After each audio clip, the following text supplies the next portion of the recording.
Just 1 second. He's going to go.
Good morning, everyone. You can say good morning. The Subcommittee of Livestock and Foreign Agriculture will now come to order. We are doing a hybrid subcommittee meeting this morning, which is not unusual these days. We're unfortunately still not out of the woods of this horrific COVID pandemic that has impacted every fabric and region of American lives, over 900,000 lost and around the world. So we hope that we're going to pass some additional funding to protect American people, but that's not the subject of this morning's hearing. The subject of this morning's hearing is a review of the Farm Bill as we set the table for next year's reauthorization, focusing today on international trade and food assistance programs. And it could not be more timely for a number of reasons. But the fact is, the efforts to ensure that America agriculture, which it has traditionally done, provides the sort of support not only to feed all of our people, but to also help in places of the world where there is hunger and food insecurity has been a tradition of previous farm bills. So we're going to look at that. The subcommittee will receive testimony from the witnesses today. We have two panels of very good witnesses. And with consultation of the ranking member pursuant to Rule 11E, I want to make members of the subcommittee aware that other members of the full committee may join us today. They're always welcomed, and we appreciate their participation. With that said, I will begin with my opening statement. And I want to thank Ranking Member Johnson and members of the subcommittee and those that are participating on Zoom for your focus on international food assistance and trade programs within the Farm Bill. These programs are important for multiple reasons. They open and grow new markets for high-quality American food and agriculture. They save lives. They build local agriculture and food systems in developing economies, and they strengthen our foreign relations to advance shared values as the oldest democracy in the world and still a beacon of light. These shared values that we have that begin with human rights and the democratic institution that protects those human rights, our freedoms that we hold most dearly.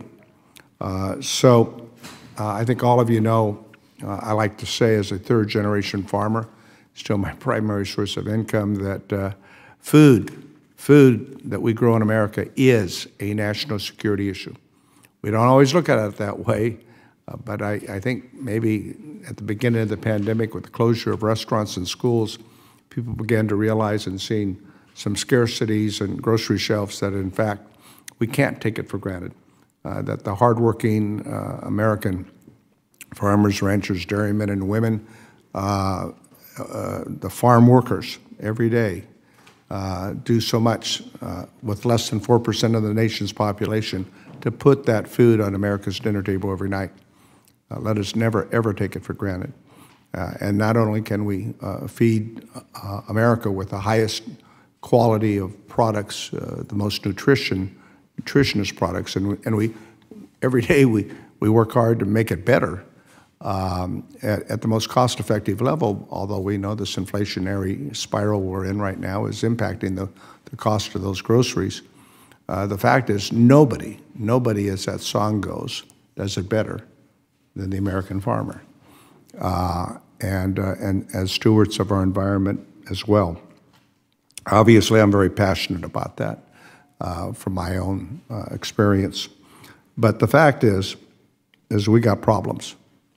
I wanted to send a copy of a story that I thought was very good. I bring it to your attention, and I would urge you to look at it. The title this morning is Russia's War in Ukraine. We see the storm coming, and the U.S. struggles to contain a deepening global food crisis. And that's in part why we want to have this subcommittee hearing here this morning. Putin's war in the Ukraine has been horrific, and I think we all have our very personal feelings about what we've seen and the courageous Ukrainian people fighting for their independence and their sovereignty.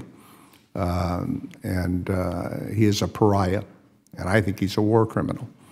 But the fact is that the devastation that he is playing upon the people of Ukraine is a wake-up call for all of us, I think.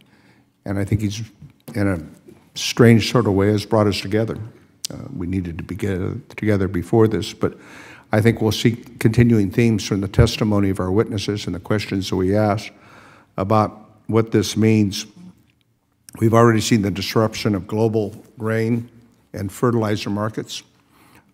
We've seen a significant downstream effect on countries reliant on Black Sea trade. And for this reason, I've signed on to a letter with many of my agricultural colleagues requesting that the USDA and the USAID use resources available in Bill Emerson's Humanitarian Trust to help address food insecurity. The trust is one of many vital farm programs that we look forward to hearing about today from our witnesses. But I believe that, and I've had conversations, I suspect many of my colleagues have, with with the Secretary of Agriculture and folks in the USDA that we're going to have to look at other resources with the Commodity Credit Course Conservation Program and others to provide funding to optimize American farmers and ranchers to use their land and resources that allows for surplus production in various commodities, especially in our grain and wheat areas that many countries don't have. Through the international food assistance programs, only make up a fraction of the percent of our federal budget. Americans still lead global donations and share a bounty through the Farm Bill programs like Food for Peace, the McGovern-Dole, and Food for Progress. And so I think a concomitant view, I believe, that we share is a moral obligation to provide leading nations, to provide assistance to countries in need. And there are certainly many people who need our help. According to the USDA's International Food Security Assessment from last summer, before the invasion of Ukraine, a number of food insecure people in 2021 was estimated to be at 1.2 billion people. 1.2 billion people. There's 7 billion people plus on the planet. So think about that. That's almost 20%. And that increase was due to a lot of factors, including COVID-19 and climate-related disasters and conflict. And the conflict, of course, is bearing on us now. The past 2 years have made it clear that our global integrated food system has some cracks. And I want to hear ideas from our two panels and from members of the committee on how we can deal with some of those cracks. The vulnerabilities as climate change continues to impact our production systems. Exchanging technical knowledge with partnering countries, such as the Farmer to Farmer program, the Cochrane fellowships, I think can be helpful in food insecure nations, make them more food efficient. But food is just one assistance that agriculture connects us globally. And I think the Farm Bill trade promotion programs are something else that we need to think about in terms of next year's farm reauthorization. Market access program has had a tremendous benefit in every region of the country. I know it has in California. We are very strong advocates of the market assistance program. Foreign market development programs, FMD, is also helpful for U.S. producers to develop commercial relationships and facilitate agricultural trade. In addition, we're going to have to deal with the supply chain issue. I mean, it's still a problem. And these empty containers are not good. We've got two bipartisan pieces of legislation that many of us are supporting. Congressman Garamendi's got that piece of legislation. We hope to get it worked out here that will deal with the demurrage issue and the delay issues on the empty containers. And I've got legislation on antitrust provisions. So it's kind of an all-of-above approach. These programs work when they work, and to the degree we make them work more efficiently, they contribute to local growth and to agricultural support. Maintaining and deepening relationships is a vital part of engendering economic development and shared values and building future markets for American agriculture. So the two objectives that are advanced by the Farm Bill's Title III programs are not mutually exclusive in my mind. I think they're complementary. And I'd like to hear our witnesses give their thoughts on that. So we look forward from hearing them on the full spectrum of Title III programs and delivering on their mission. The witnesses on our two panels have impressive amount of knowledge on how the Title III farm programs impact their efforts in the world. I am excited to hear from them, and I know we'll have a productive discussion about what's working and what's not working so well and how we can improve it. So before the introduction of the witness, I'd like to introduce my friend and the ranking member of the subcommittee, the gentleman from South Dakota, Mr. Johnson, for any remarks he'd like to make.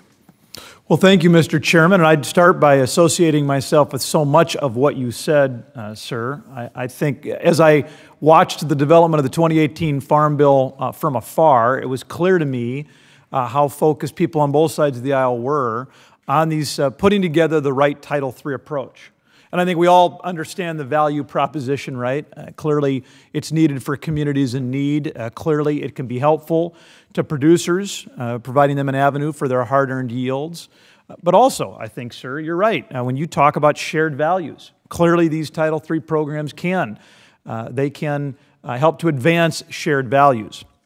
And Title III is not perfect, and I think as we understand amid a pandemic, ongoing conflict, and weather-related disasters, it's good for us to have hearings like this so that we can look forward to what does Title III need to look like, not just today, but in the next Farm Bill as well.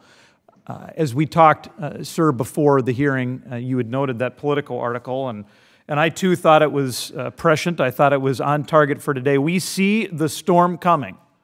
We see the storm coming, and we know that the war in Ukraine is adding shocks to an already fragile supply chain and is exacerbating inflationary pressure. I think we do see a storm coming. I think we see a global food crisis that could be every bit as dangerous as those we saw in 2007 and 2008. And I think we're looking forward to hearing from our witnesses about are there things that we can do to be more resilient, to be more prepared, to try to shave off the most jagged edges of that storm that we see coming. And of course, I'm pleased to hear USAID will trigger the Bill Emerson Humanitarian Trust. And I have concerns, I know a number of my colleagues do, about how long it takes those commodities to enter the pipeline.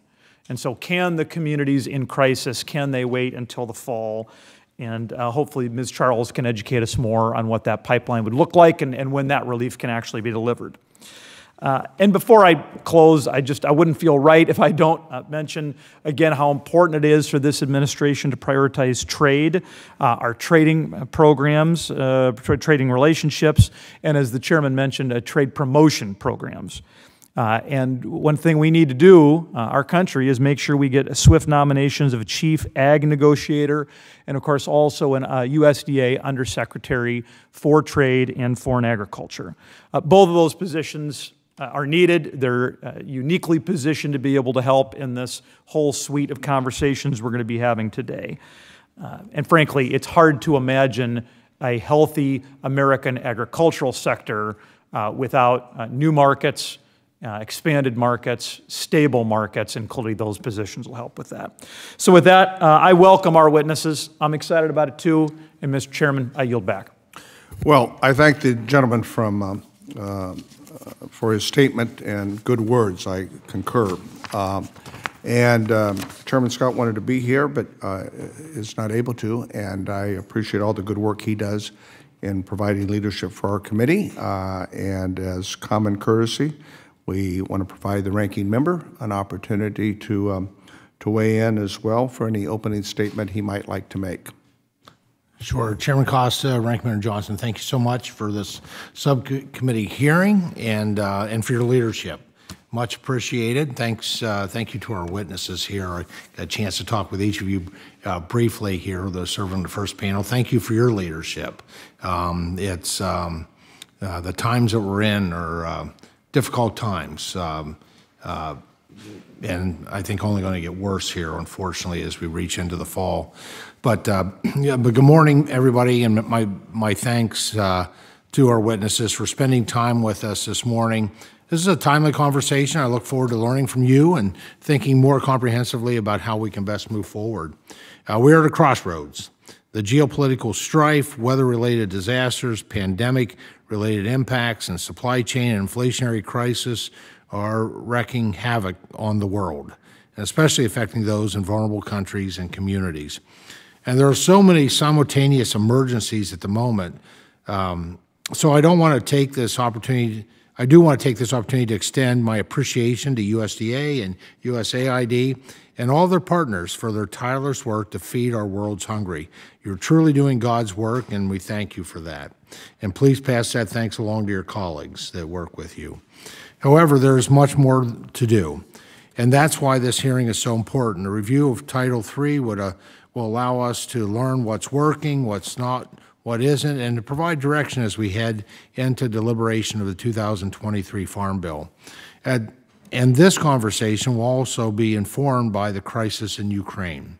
As almost everybody knows, Ukraine is a large producer of grain, and together Russia and Ukraine supply 26% of global wheat exports, and Ukraine supplies 13% of the world's corn. Ukraine is also the largest global supplier of sunflower oil. Russia is a major global supplier of fertilizer ingredients and oil and gas products. I think we have been meeting with some of the best thought leaders, trying to really map what we will see occur here into the fall. Looking forward to hearing your analysis and assessment of this, but everything we've heard and really leads to a pretty grim conclusion that by this fall, we're going to see significant increase in hunger, starvation, and death by famine. And with that, a destabilization that's going to result in violence and probably an increase in terrorism. When you think about the Middle East gets almost half its food from the Ukraine, and these farmers are now on the front lines defending their nation, and the lack of supply of diesel fuel. We don't know if that winter wheat's going to get harvested, and we certainly don't anticipate where, if this continues, where the spring planting will occur. So as a result of the disruption to exports, global commodity markets have spiked and will continue to experience volatility, and this volatility leads to higher commodity prices, but there remain very real concerns over fertilizer and pesticide availability and their skyrocketing costs. So I echo my colleagues in hoping this hearing reveals more immediate solutions to these problems. Anything, obviously, I believe that we can do to provide tools to American farmers that they can increase their production at this point in time, which is challenging with inflation costs and availability of fertilizer and those things. But anything that we could do and that the President can do, and I think there's some things that he could do immediately to help increase that production by American farmers of just additional bushels. Because I believe with every additional bushel above and beyond what we normally would produce is lives saved somewhere around the world at this point in time. I also hope USDA and USAID can shed some light on any near-term executive actions this administration is aiming to take, including the drawdown of the Bill Hemerson Humanitarian Trust. And with that, Mr. Chairman, Mr. Ranking Member, thank you so much. Now you're back. I thank the gentleman from Pennsylvania, and let me just underline a number of the comments you made. I really believe that we are, as you noted, in a seminal moment in world history. You know, you can look back at the 20th century and you can look at World War I and the Spanish flu. You can look at the Depression and World War II, Vietnam War and Civil Rights Movement. But clearly, this time period that we're living in today, the last 4 years, the next 4 years, historians will look back 25 years from now and they'll make determinations. Do we make more good decisions than poor decisions? We're going to make both. Hopefully, we'll make more good decisions. And therein lies our challenge. So the chair would request that other members who wish to submit their opening statements for the record will do so and will be accepted. And let us begin with our witnesses and their testimony to ensure that we have an ample time for questions. I'm pleased to welcome two distinguished panels of our witness for our hearing today.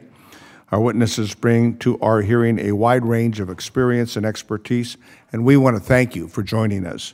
Our first witness on our first panel today is Mr. Daniel Whitley, who serves as the Administrator of Foreign Agricultural Services at the United States Department of Agriculture.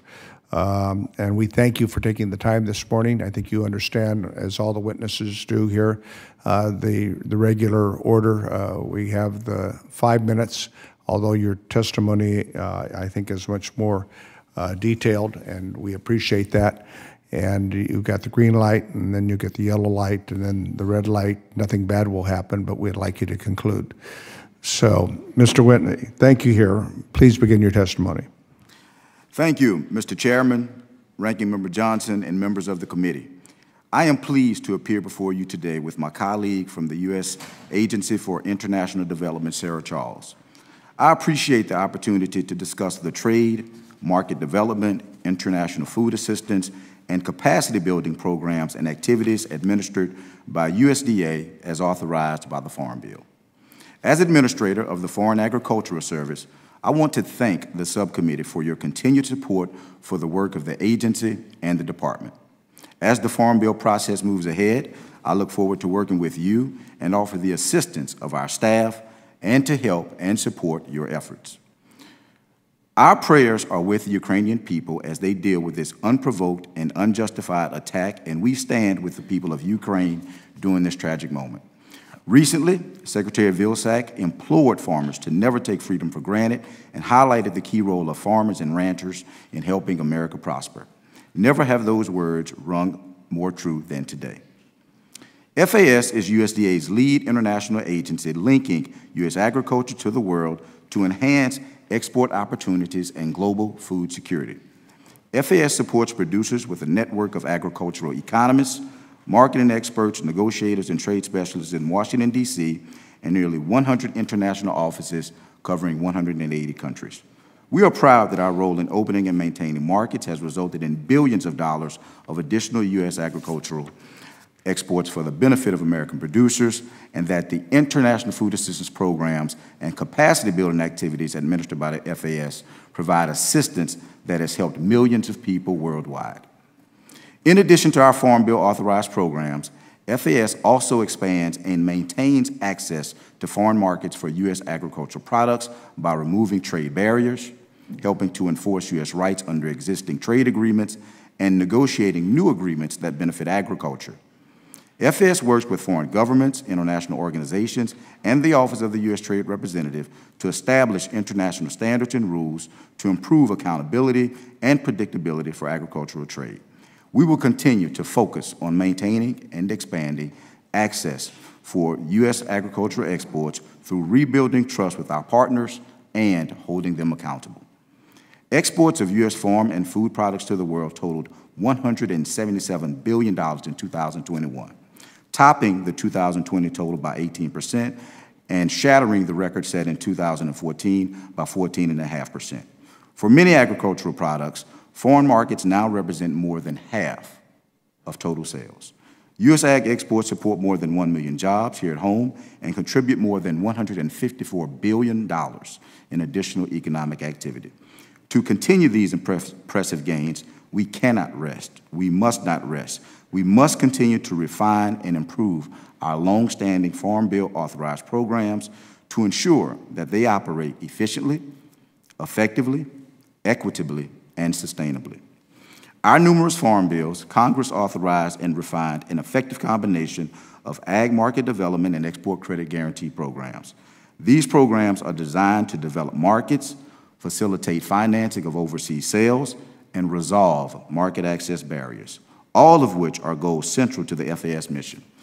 FAS partners with more than 70 cooperative groups representing a cross-section of the U.S. food and agricultural industry and manages a toolkit of Farm Bill authorized trade promotion programs to help U.S. exporters develop and maintain markets for all of our products.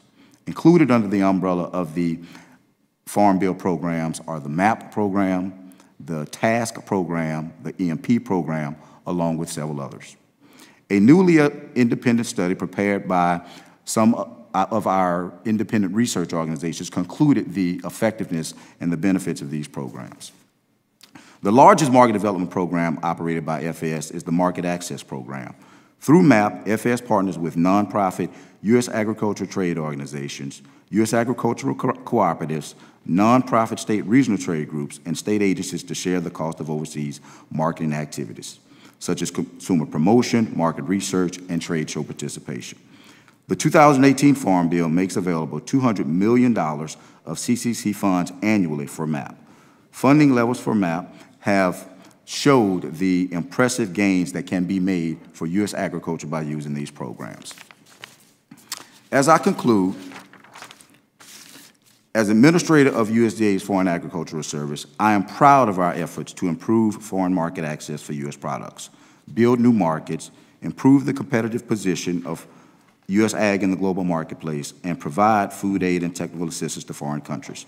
We have the opportunity to refine our programs when reauthorizing the Farm Bill trade title so that they make U.S. foreign policy more efficient, effective, equitably, and sustainably, while providing greater export opportunities to a vast range of markets for the benefit of U.S. farmers, ranchers, and other stakeholders. This concludes my statement. I look forward to answering any questions you may have and working with you to reauthorize Farm Bill programs that will facilitate U.S. agricultural exports and maintain our commitment to providing technical and food assistance to those around the world in need. Thank you very much. Thank you, Administrator Whitley, for those good words in your testimony, and make sure to put in some good points to the Secretary on your behalf. Thank you. Our next witness on the panel is Sarah Charles. Sarah Charles serves as the Assistant to the Administrator in the Bureau of Humanitarian Assistance in the United States Agency of International Development. And it directly, relates to the comments that we've already heard this morning by a number of us as to the potential challenges that we're facing this year, and I believe into next year, as it relates to the potential humanitarian crisis for food that many of us fear is going to only heighten as a result of the factors we're dealing with. Ms. Charles, please open on your testimony. Thank you. Chairman Costa, Ranking Member Johnson, distinguished members of the subcommittee, thank you for the opportunity to discuss the U.S. Agency for International Development's food assistance programs, and thank you to Administrator Whitley for being with me here today. Most importantly, thank you for your collective commitment to help alleviate hunger and improve food security throughout the world. Your support has helped us reach the most vulnerable in times of need and helped communities around the world build resilience in the face of multiple shocks. And as you've both alluded to, it's also a strong demonstration of U.S. leadership and shared values throughout the world. USAID's food assistance programs are more important than ever. Global food insecurity levels continue to break records due to the confluence of conflict, climate impacts, and the economic impacts of the ongoing COVID-19 pandemic. At the beginning of 2022, the United Nations estimated there were 274 million people in need of assistance, a 60% increase over 2020. And this was before Russia's unprovoked invasion of Ukraine. Russia's invasion has caused intense suffering and displacement in Ukraine and in the region, and it is already impacting food security around the world. As a result of the war, we could face another 10 to 20% rise in commodity prices due to supply chain disruptions and export restrictions. In the Yemeni city of Aden, the price of a piece of bread increased by 62% in less than 1 week after the start of the war. In Lebanon, domestic food price inflation has now climbed to a record 483%. We are extremely grateful to Congress for the generous funding provided to USAID through the omnibus, including the supplemental funding to address rising needs caused by Russia's war. We are already using those funds to provide relief to those both inside and outside of Ukraine impacted by the war. And in response to the rising global food insecurity, exacerbated by the war and Ukraine's impact on global food supplies, USAID and USDA are in very active dialogue to determine the specifics that would go into drawing down funding from the Bill Emerson Humanitarian Trust. We are considering all factors, including commodities and countries that could benefit from these U.S. food commodities, with the intent to bolster existing emergency food operations in countries acutely impacted by this crisis. I am also pleased to announce today that USAID is providing an additional $114 million to the people of Ethiopia, Kenya, and Somalia, who are grappling with the worst drought the region has seen in 4 decades. The funding will be used to provide food and specialized nutrition assistance for malnourished children and mothers, medical supplies, and clean water to those in need. Unfortunately, the reality is that while the number of people in need is growing, the number of people we can reach with the same amount of funding is decreasing. Rising transportation and food prices have cut USAID's purchasing power. Even prior to Russia's war in Ukraine, our purchasing power for food commodities had already dropped 11.4% in just 1 year. This equates to feeding 10 million fewer people in the coming year with the same amount of funding. We must look for efficiencies to help save as many lives as possible. Given the scale of global food insecurity and the dynamic nature of its causes, it's imperative that we're able to fully optimize our programs to be able to employ best approaches for each context in the future. The reauthorization of the Farm Bill at this time of global crisis provides a critical opportunity for Congress to ensure that the U.S. government has the most effective tools at its disposal to meet the humanitarian challenges of the day. Technical fixes in the 2018 Farm Bill, like the elimination of monetization requirements, allowing community development funds to count towards the $365 million annual non-emergency floor, and adjusting cost categories to provide more flexibility have had a positive impact on USAID's food assistance program over the last 4 years. But more could be done to ensure that Title II assistance remains fit for purpose in the face of global food insecurity and increased costs. To help keep this program viable in the years ahead, there are 3 technical fixes that could be pursued as part of the 2023 Farm Bill. First would be increasing the cap on 202E resources to provide USAID with the flexibility to support both increasingly expensive emergency logistics and quality non-emergency program design at the same time.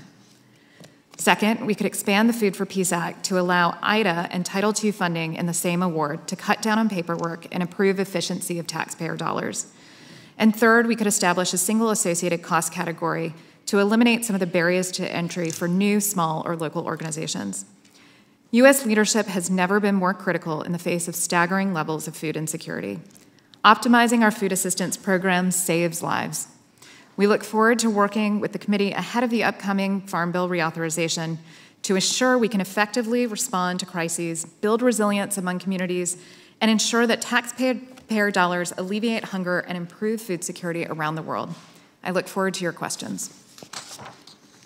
Thank you very much for your testimony, and I want to thank both witnesses this morning. We'll now recognize members of the committee, excuse me, for 5 minutes each, alternating between the majority and minority members of the committee, and I shall begin by recognizing myself for 5 minutes. Ms. Charles, your testimony, you noted that, as we all stated, Ukraine and Russia account for nearly 30% of wheat exports and 18% of corn exports in the world. Obviously, it's a staggering number. As I spoke with Secretary Vilsack last week, we don't know how much seed is going to get in the ground as a result of this war. Have you begun to do an analysis on how we will work together in terms of the non-emergency food aid programs to build more resilience, but also the emergency aid food programs? I think we've got to deal with both. So maybe I can start specifically by talking about efforts inside of Ukraine to ensure that even under these incredibly difficult conditions, they're able to export as much as possible. So our development programming in Ukraine is working very closely with the Ukrainian Ministry of Agriculture. Their estimates right now are that Ukraine may be able to plant for the spring season and yield something in the range of 50% of what a normal harvest might be from that spring crop. The challenge, of course, remains critical inputs to that, including diesel, as I think was alluded to before. The government of Poland has actually made the decision to draw down on their strategic reserve in order to supply the Ukrainians with diesel from Poland. And then the Ukrainians are working with ExxonMobil to backfill. But like you said, this has knock-on impacts around the world. So we're working through the Feed the Future program to look at ways to expand our efforts to increase yields worldwide, but also to look for greater efficiency in our emergency programs as well. I had a meeting earlier this week with the French ambassador, and he indicates that his country, with his president and others, are leading a European effort to deal on this issue of hunger and humanitarian assistance. Are we working together with our friends with the European Union? Because it seems to me we're working together on a whole host of efforts as it relates to this crisis, and this seems to be one of those that I think we really need to be coordinating hand in glove. We absolutely are. I actually just came back from Europe about 10 days ago, where I was meeting with European counterparts, both on the response in Ukraine, but more critically, or as critically, the global response to the food security crisis. Administrator Power actually chairs a weekly meeting with our European Union counterparts on the crisis in Ukraine, but the focus of these discussions in the last couple of weeks have been as much about response to the global impact of Ukraine's war on global food security as well. So the French, the European Union, the Germans, the United Kingdom, these are critical partners in our response. No, they have to be, and obviously working together we can consolidate resources and do a better job in addressing it and avoid duplication and be more cost effective. We might want to suggest to have maybe Powers here to brief us on this. Mr. Whitley, I'm very concerned about how climate change is impacting global food systems and what role the Farm Bill programs have in improving uptake in sustainable practices with our partner countries. Do you care to comment? Yes, sir. Thank you, Mr. Chairman. I think that one of our programs, we can certainly prioritize and target countries that are interested and have shown a willingness to embrace climate-smart agriculture in the manner in which American agriculture views sustainability. Food for Progress is a program where we can highlight and emphasize and share our technology, our expertise, our innovation on global ag production in a sustainable manner. And we've, this year's priority country list, I think 3 countries that we think we can partner with and educate them on, and they can be partners in the international conversation on what does sustainable. Well, I think we'd like to have more detail on that. I think many of us are watching what Europeans are doing with this farm to fork policy and wondering ultimately how that's going to work. But more to be learned about that. Let me close before my time runs out. I mentioned earlier in my statement about the supply chain issues, and I know the Europeans are having similar supply chain issues. What emergency procedures or efforts is the administration contemplating? I mean, if we're having empty containers going back on the West Coast up to 80%, that's a problem. And we're in a crisis, and you know, even if we can consolidate our commodities that we can use to ship for support, if we don't have the capacity to move those products, you know, this is different than some of the other support we're providing into Poland and Romania. When we're talking about food grains and other such, you need ships. Absolutely, and the administration does have a supply chain task force. Secretary Vilsack is a member of that task force. And with Precari, yes. Yeah, we've had conversations, but have you looked at how that pertains to this effort with this potential humanitarian food crisis? Yes, absolutely. It certainly is a problem in terms of trying to get product around the world, but we are providing assistance and information. We're hearing from our stakeholders every day about the challenges they face with getting products to market.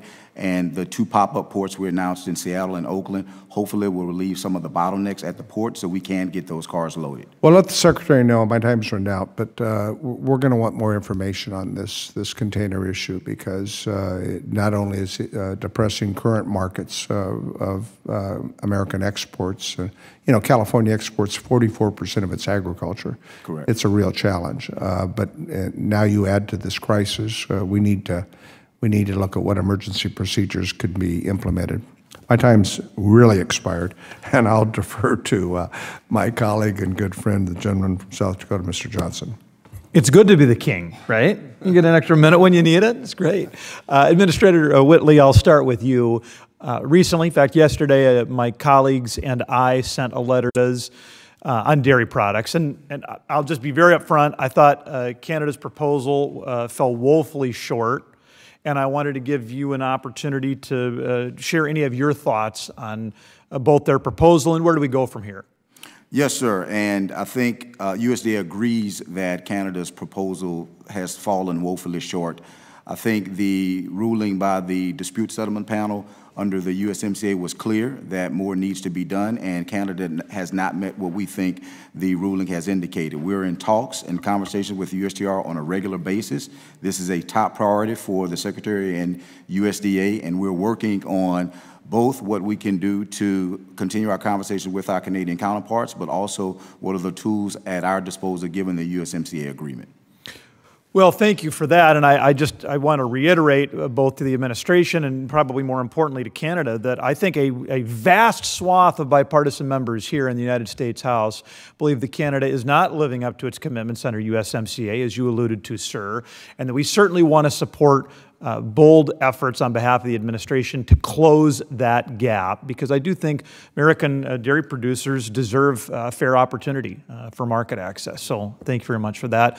Ms. Charles, you, in your testimony, noted the purchasing power of your budget has gone down. I think you said 11.4%, which is obviously substantial. The chairman had noted that John Garamendi and I have a bill, Ocean Shipping Reform Act, that would address some of the supply chain crunches. He noted that he and I have a bill that would address the antitrust exemptions that the foreign flagged ocean carriers have. That would help a little bit. But give us some sense, to what extent have food aid recipients been impacted by the supply chain crunch, by shipping delays generally?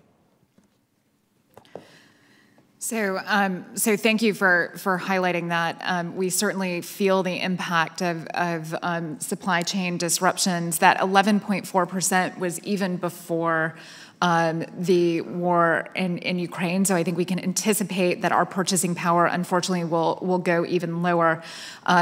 Just to give you some flavor, it now costs something in the range of $164 per metric ton to ship food overseas. So where we're really feeling this is in the cost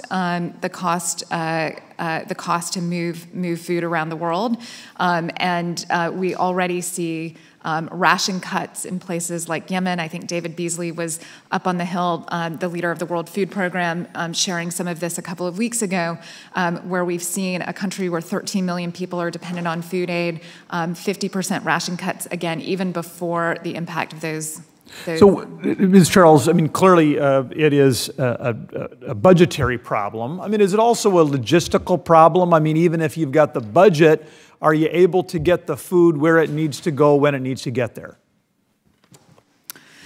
So we have supply chain experts who work very hard with our partners to ensure that we can plan as far in advance as possible. But that planning does take 3-6 months in advance to get food where it needs to go in the face of these kinds of supply chain disruptions. It makes it particularly difficult to use U.S. sourced commodities for something like a sudden onset crisis. I mean, this really is most appropriate in contexts where we're facing more chronic hunger because of that lag time, in part because of that lag time. And what about our international partners, other developed countries that have a tradition? I mean, almost nobody's got a tradition like we do of international food aid. But is their ability to respond to these pop-up crises also reduced, I would think? So most of our peer donors provide cash as opposed to in-kind assistance. So our assistance really does complement those efforts in places where we have acute food insecurity and local markets can't support local procurements. That's one of the kind of niche roles that our assistance provides. But we certainly are seeing these supply chain disruptions everywhere that we work. Yeah, well, and I would just close by putting an even finer point on what you note, and that is that the United States plays an almost unique role in international food security, while others are able to provide cash, and that's clearly needed and helpful. We're the breadbasket of the world. We're growing, and raising the kind of food and protein that people need during times of duress, and I just want to thank you for your efforts. With that, Mr. Chairman, I yield back. I thank the gentleman for his focus and his questions. The chair will now recognize the gentleman from Georgia, our good friend, Representative Sanford Bishop, who we're very fortunate not only does a terrific job on the policy committee, but also does a good job for us on appropriations, representing the jurisdiction on the appropriate funding measures that will have to do a lot of what we're trying to do here as we implement Title III and other related programs. The gentleman from Georgia, Sanford Bishop. Thank you, Mr. Chairman, and let me thank our witnesses, Administrator Whitley and Ms. Charles, for appearing this morning. Let me ask you a couple of questions. The first has to do with the current situation in Ukraine. It's only compounded the global food crisis by intensifying the need for humanitarian assistance and by reducing global supplies of grain, cooking oil, energy, and fertilizer. To bolster the American response to these crises, 36 bipartisan members of the House Agriculture Committee, myself included, recently sent Administrator Powell and Secretary Vilsack a letter encouraging them to tap the Bill Emerson Humanitarian Trust to make additional commodity donations available. Is this something that your agency is considering? If so, can you share your current plans to obligate available Food for Peace funds and what steps need to be taken to access the trust? Secondly, how are the Bill Emerson humanitarian funds replenished once they are drawn down, and how long will it take to replenish those funds? Thank you for that question, Congressman. I can assure you that we are in very active conversations with the U.S. Department of Agriculture about determining the specifics about drawing down that Bill Emerson Humanitarian Trust, and we're in the process right now of looking at commodities and countries that could benefit from U.S.-sourced food commodities. And again, in terms of replenishment, I do think the statute has a specific cap on how much is replenished each year. I believe it's 20 million each year, and we will be very eager to share with the committee as soon as those specifics have been decided between USDA and USAID about specific plans, including what that would mean in terms of replenishment. Thank you. Next question. In past Farm Bill debates, there have been efforts to reform the Food for Peace to shift more resources away from commodity food aid to cash assistance. What do you believe is the appropriate balance of commodities and cash assistance in Food for Peace? What are the trade-offs of proposals to shift more resources into cash or vouchers? And are there other ways that we should consider adding flexibility into the program implementation? Thank you again for that question. As I think Ranking Member Johnson mentioned, we do see a critical role for U.S.-sourced food commodities in our both our humanitarian assistance and our resilience-focused programs, particularly where local markets can't support the acute food needs of those that are most in need of assistance. We are seeking, in part because of what we talked about in terms of the reduced purchasing power of our Title II resources, greater flexibility in the 2023 Farm Bill, including, for example, when we look at some of our resilience programs, we may, in the first, second, third year of a program focused on increasing the resilience of local communities, want a bigger basket of U.S.-sourced food commodities. But over time, as we invest in agricultural inputs, smallhold farmer yields, want to transition to more cash and voucher assistance to support local markets and hopefully markets that will become import markets as well for U.S. farmers. Thank you very much. I will yield back the balance of my time. I thank you very much. Would the gentleman yield? Yes, I will. Since you have a little more time. It dawned on me as the gentleman from Georgia was asking you, it just seems to me that we have some commodities in this country in which we have surpluses, and some of those surpluses are in part caused by the supply chain issue with regards to empty containers. Have you looked at whether or not there's, as that is a source of protein that can be used in terms of your program, focusing on possibly purchasing some of those commodities in which there are surpluses and product is sitting in, if not at ports, sitting in warehouses that could be shipped? So we start from a place of looking in the areas where we're seeing acute food insecurity, looking at the specific needs of those community, what's appropriate for their local diet, what's familiar to those communities, and then we work very closely with colleagues at USDA to source the appropriate commodities in response to that. And often that does include certain protein sources. Yeah, well, let me give you an example, and you can get back to us on this. But wheat shortages, as we noted with Ukraine, produces the flour to produce a lot of the bread products that certain diets in certain parts of the world. Almonds, you make almond flour, and that works as a good substitute and in terms of a protein substitute. So those are the kind of things I think we need to be looking at in terms of thinking out of the box. Our next member is the ranking member, the gentleman from Pennsylvania, Congressman G.T. Thompson from the 15th Congressional District, Pennsylvania. Hello, Chairman. Thank you. Once again, thank you to the witnesses and your written testimony. It's been very helpful. I just wanted to follow up on some things. Ms. Charles, your testimony mentions the benefits of the flexibilities provided in the 2018 Farm Bill. Thank you for those kind comments, remarks. Yet it seems USAID has continued to push to make Food for Peace program a really important program, a cash giveaway program with virtually no requirements for the use of U.S. grown food.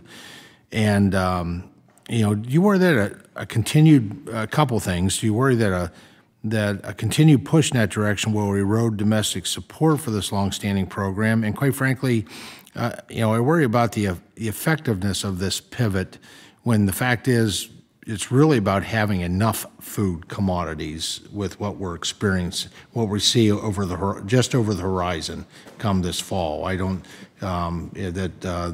seems to be the better push would be obviously to help our farmers increase yield and production so that we actually have food, because I'm not sure where that money is going to be used to purchase commodities given what's happening in Europe right now and will spread into the Middle East.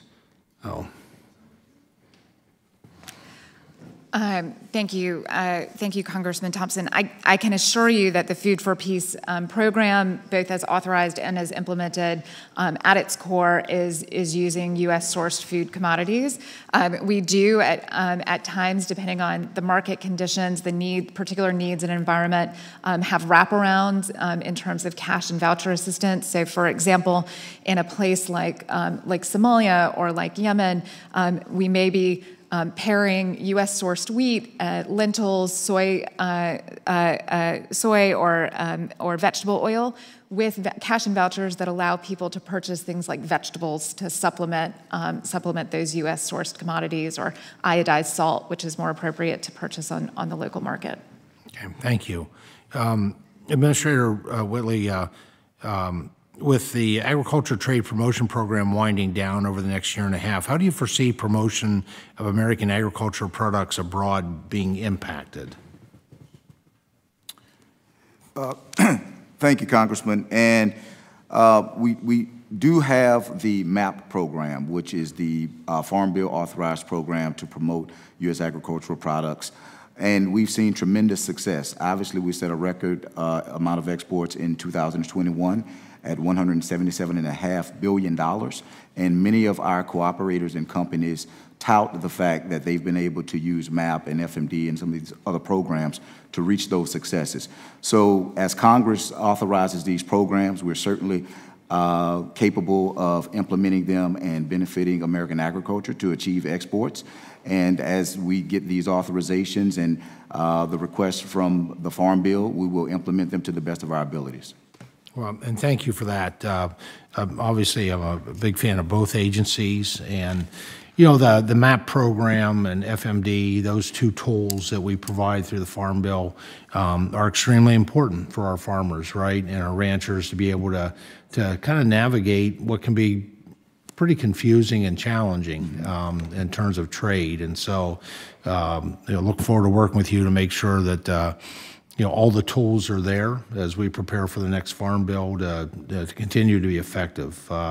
We've one of the many lessons of this terrible genocide in Ukraine is looking at how vulnerable food security can be.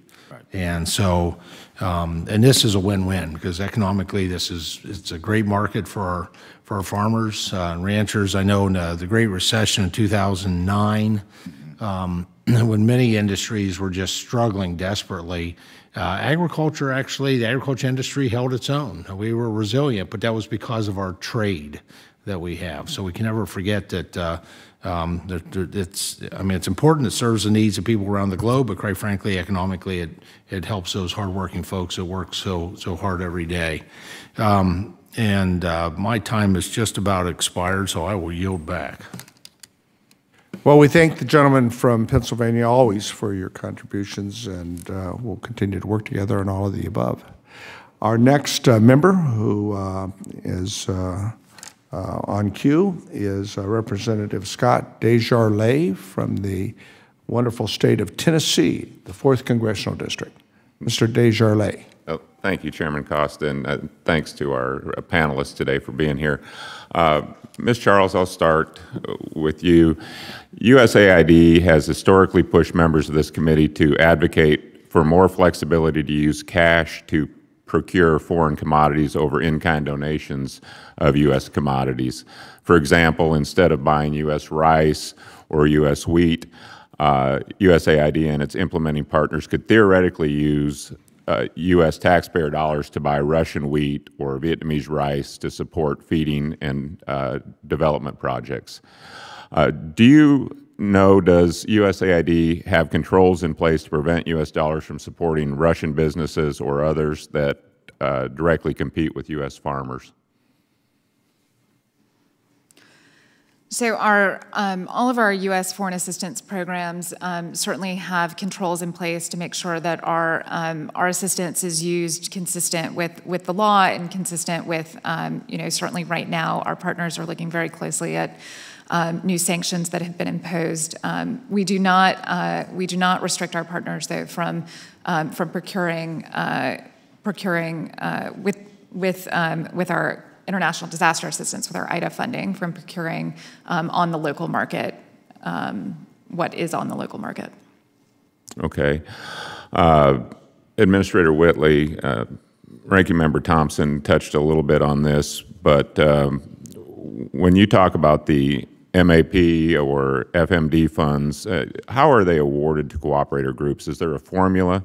And is it based on the domestic production value of the commodity? No, the funds for MAP and FMD are awarded based off of export strategies called the Unified Export Strategy that they submit annually, and we have experts that assess these strategies for their capabilities to increase trade and increase exports. So we work with the cooperators and the companies who submit these strategies. We add a little of our own analysis to those strategies and have a conversation with the companies and determine the appropriate awards that we think those activities will lead to exports. Okay, and do you have concerns with how current transportation costs may limit the reach of the Food for Progress program? And if so, has FAS been looking at creative ways to be more flexible with the $40 million transportation cap? Yes, sir. We are limited by the cap, so we can only ship the amount of commodities that the $40 million will support in terms of transportation. So we look forward to working with Congress in this committee as we think about the next farm bill and what are some of the options and some ways that it could possibly be adjusted or more flexibility could be given so we could ship more commodities. Would the gentleman yield? Yes, sir. I'm wondering either what could be done under emergency authority to lift the cap and what we could do to help if this is anticipation of this year. We would welcome that conversation with Congress, Mr. Chairman, and certainly this is a limitation of the program, the $40 million. We ought to look at that. Defer back to my colleague, and I'll give you the balance of the time I used of yours. Okay. I guess we have time for one more question, Administrator Whitley. Food for Progress is an excellent long-term industrial development, market development program administered by USDA. However, I'm hearing concerns with the narrow scope of Food for Progress' most recent key priority areas and how they may preclude work on other worthwhile projects. Can you speak to how Food for Progress develops its priorities and how these priorities can be expanded and improved upon in advance of the fiscal year 2024 funding opportunity to allow more U.S. cooperators to participate? Yes, sir. We work closely with USAID and other partners in carrying out a scoping mission on which countries and which parts of the world the program can be most effective. We evaluate those countries, those regions, those markets. We go through a process internal at USDA to determine where we think it's appropriate to go ahead and announce as priority countries. And once those countries are announced, we have a conversation with our implementing partners, and we ask them to submit proposals and think about those options. And those proposals come in, and again, we formulate an expert committee to evaluate those proposals and make those awards. Okay. That about uses all my time. Thanks again to both of you for appearing today, and Chairman Costa, I yield back. Well, I want to thank the gentleman, and the chair was more than willing to provide additional time for allowing me your willingness to yield, because I think this cap issue may be something we're going to have to look at. Thank you for your good questions and your comments. The next member that I think is in queue at this point in time is Representative Jim Bear from the 4th District in Indiana. Mr. Bear, I believe you're on Zoom. Thank you, Mr. Chairman, and I really appreciate this opportunity to discuss international trade and food assistance, and I really appreciate the witnesses being here. My question goes to Administrator Whitley, and in your testimony, you stated that the Biden-Harris administration is working to better position our agricultural and rural communities to compete in the global economy. Your testimony goes on to say USDA is working every day to meet this challenge by creating more and better export market opportunities for farmers, ranchers, and producers.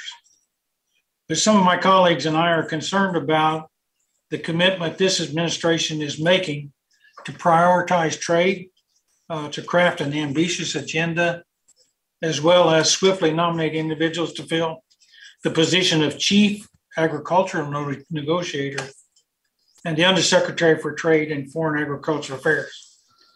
So I really appreciate all the work that you do and the work that USDA FAS is doing. But I want to know what you're doing in this area of trying to fill these positions and enhance foreign trade. Thank you, Congressman Baird. I know the administration is eager to complete the process to fill all of these positions that you mentioned. I will also add that we recently had our first in-person trade mission in the 2 years since the pandemic began. We took over 40 companies to Dubai on a trade mission and trade shows, and we received a very enthusiastic welcome from all of our trading partners and importers and distributors that we met in Dubai. Many of our companies walked away with enormous success moving forward. We had our first projections from that trade mission come out last year, and many of the companies in total reported that first-year sales will exceed $200 million. So we're excited to take along American agribusinesses to new companies and new markets, introduce them to importers and buyers, and continue the process of creating these market access opportunities. We have 4 more trade missions on tap later this year, and we're looking forward to additional successes. So in that vein, the commodities that we are able to produce and incorporate into our trading programs, what are the comments for some of those on these trade missions, the recipients of our products, what in your opinion? Well, the biggest comments I think we heard in Dubai is that American agriculture is the most reliable in the world. We received a lot of feedback that many countries and many buyers want to strengthen their ties with American agriculture because of our ability to provide safe, nutritious, timely commodities and be reliable year in and year out. It's no accident that American agriculture set a record exports in 2021, despite the supply chain logistics, despite the COVID pandemic. It's because of the resilience of American agriculture to perform in all times. And I think that's being shown, given the situations around the world, that we are a reliable supplier, and many of our trading partners are looking forward to strengthening their relationship with us. In that same vein, I'm going to switch a little bit. Do you have concerns about our current transportation costs and how that may limit the reach of our Food for Progress program? And if so, has FAS been looking to create ways to be more flexible with the $40 million transportation cap? Yes, sir. We do have concerns about the $40 million cap, and we're certainly open to a conversation with Congress and the appropriate committees as they formulate the next farm bill to discuss what could be done or how it could be more helpful to have any flexibility with that cap to ship more products. Thank you very much. I appreciate those remarks, and I yield back, Mr. Chairman. Thank you, sir. Thank you. Thank the gentleman for his questions and his focus. I now believe that Representative Hayes wishes to be recognized. I believe Ms. Hayes is on Zoom. I don't see you, but... I'm here. Oh, terrific. Thank you. Well, you're welcome. Glad to have you, and you're recognized for 5 minutes. Thank you. Thank you, Mr. Chairman, and thank you for hosting this very important hearing. During my time as the National Teacher of the Year, I traveled the world as an ambassador for education. And while I was abroad, I learned the degree to which many communities look to Americans to lead the way on food security. When I would visit towns, many students assumed I was there to bring food, as other Americans had done before me.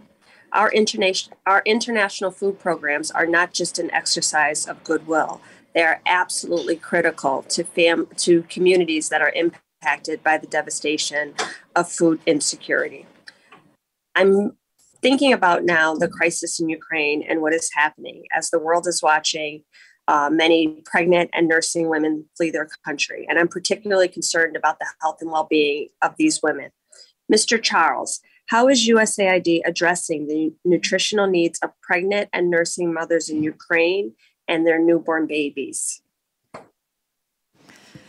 Thank you. It's such a good question. This obviously has been a crisis that has even more so than normal disproportionately impacted women and children. We see this all over the world when war strikes. Women and children are most vulnerable, but we're seeing it in full force in Ukraine. And I actually think it's a good example to come back to Mr. Thompson's question about how our U.S.-sourced commodities combined with greater flexibility around cash can be helpful in addressing the acute needs of lactating women and children.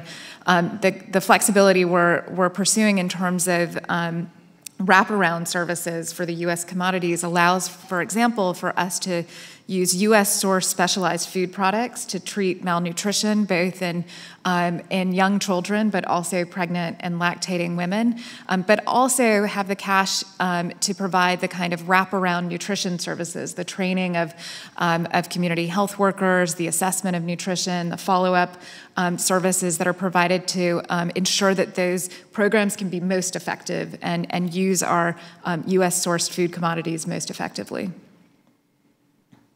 Thank you. I appreciate that. Additionally, the McGovern-Dole International Food for Education and Child Nutrition Programs is a critical international program which is aimed to provide at least one nutritious meal per day to vulnerable children in schools across the world. Mr. Whitley, how has the McGovern-Dole program been adapted to the COVID-19 pandemic, and do you have any recommendations for Congress to ensure the program can adequately respond to crises of this magnitude in the future?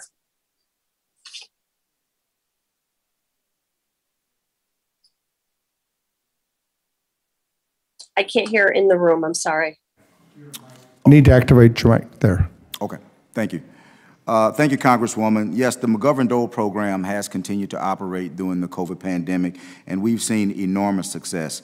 Coincidentally, this is the 20-year anniversary of the program, and since the program's inception, we fed over 31 million children around the world in 48 different countries, purchasing more than 1.3 million tons of American food. So it has been a huge success, the overall program. So every year we look forward to carrying out and implementing this program, identifying the places around the world where it can be most useful. And of course, as the Farm Bill authorizes this program, we're excited about the opportunities to continue it. Thank you. I appreciate your commitment to this work and just the appreciation that we have to prioritize making sure that we get healthy meals to children, not just in our country, but all over the world. Mr. Chair, that's all I have. I yield back. Thank you. We thank the gentlelady for her questioning, and the chair will now recognize the next member of the subcommittee, Representative Tracy Mann from Kansas 1st District. Thank you, Chairman Costa and Ranking Member. You're welcome. Johnson, appreciate it. Today's hearing represents much of Kansas' legacy. I get to represent the big 1st District of Kansas, and former Senator Bob Dole used to be in this seat, and he paved the way, of course, for the McGovern-Dole International Food for Education and Child Nutrition Program, which, as you all know, helps fight hunger by providing nutritious meals to children in schools in developing countries. The Origins of Food for Peace program actually came out of the district as well at a County Farm Bureau meeting in southwest Kansas years ago. And so the list of reasons why international trade and food assistance programs like these are important to my district, important to Kansas, and that list goes on and on. Mr. Charles, first off, a question for you. Kansas is the wheat state. Wheat's the #1 commodity used in U.S. donations. If you add up all of the aid destinations, they would represent a top 10 market for U.S. wheat. In that same vein, the last 2 farm bills have granted USAID flexibility in implementing aid programs. However, more than half of that funding is from market-based assistance, meaning non-U.S. food. How can USAID prioritize in-kind donations of U.S. commodities like wheat? Kansas certainly has a very proud legacy when it comes to food assistance overseas. I will say, as you noted, wheat is the biggest commodity that we source here in the United States. When we look at assistance, we really are looking at how to deliver the most effective assistance, and including how to make sure that that wheat is accompanied by the kind of wraparound services to ensure that it's actually addressing the most critical food security needs, that it's targeted at the most vulnerable, and that they're provided the kind of wraparound nutrition and health services that that ensure that that can be effective.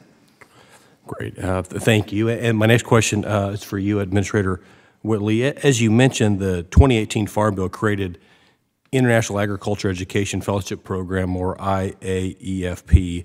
I applaud USDA's successful launch of IAEFP in Africa, but I'm concerned with USDA's recent decision to relocate IAEFP after only 1 year in a country. While I recognize the need for this type of program in many geographic regions, such a move in the program's 2nd year would undermine, or could undermine, the intent, sustainability, and overall success of the entire program. What do you need from Congress to ensure multi-year sustainability in a particular country so that we don't risk exiting a country prematurely before progress is made and accounted for? Thank you, Congressman Mann. The recent decision to offer ag programming under IEPF to another country, we do think is within the legislative authority of how the program was written. The funding is available on an annual basis, and we award on an annual basis. However, the programs do have a 3-year component to it. So we will monitor and assess the program over a 3-year period for its overall effectiveness, but we can only allocate the money on that annual basis. Great, thank you. I believe that IAEFP, to be successful, the department must find ways to extend its presence in awarded countries or regions. We can't expect to monitor any program with only a year's worth of results. I just think, once these programs are stood up, we've got to do it for a few years to really know if we're having results, and there has to be a sense of longevity and sustainability to see effectiveness and really effective use of tax dollars. So thank you both for being here and for what you do, and with that, I yield back. The gentleman yields back, and we thank him for his questions and comments. The chair will now recognize the representative from Virginia's 7th District, my friend, the very able Representative Abigail Spanberger. Thank you so much, Mr. Chairman, and Ranking Member Johnson. Thank you for organizing this hearing, and thank you to the witnesses for being here today. I also serve on the House Foreign Affairs Committee, so I am very excited to have the opportunity to discuss the role of American agriculture abroad and the ways that we can both support our farmers and producers here domestically and also affirm our global leadership in assisting with humanitarian crises and economic development priorities across the world. So Administrator Whitley and Ms. Charles, thank you for being here today, and more importantly, thank you for the work that you do at USDA and USAID, respectively. As my colleagues have mentioned, certainly there is significant concern about what the Russian invasion will have in terms of impact on the global food supply, the potential for an increase in food insecurity and lower to middle income countries in particular, not to mention cost of food prices associated with rising costs of fertilizers, some of the kind of secondary and significant impacts of this invasion. We saw that just this week, the reporting is that farmers in Ukraine are expected to plant 8.6 million fewer acres compared to 2021.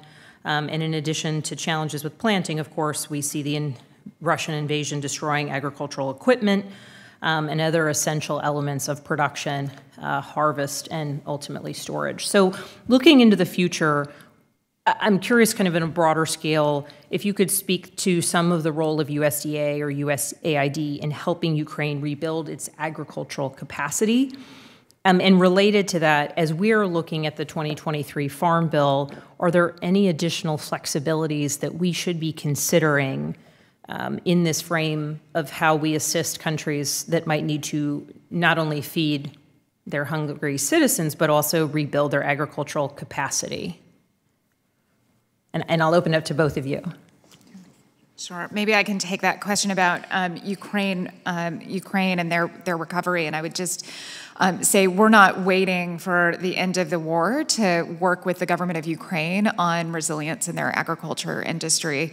Already, there's very close collaboration between existing USAID agricultural programs to help farmers with access to credit, to purchase seeds, fertilizer, and other core inputs. We really are working very closely with the Ministry of Agriculture in Ukraine to ensure that they're able to, even in the midst of the war, plant and hopefully export as much as possible, as well as supporting smallhold farmers on local production for the local market.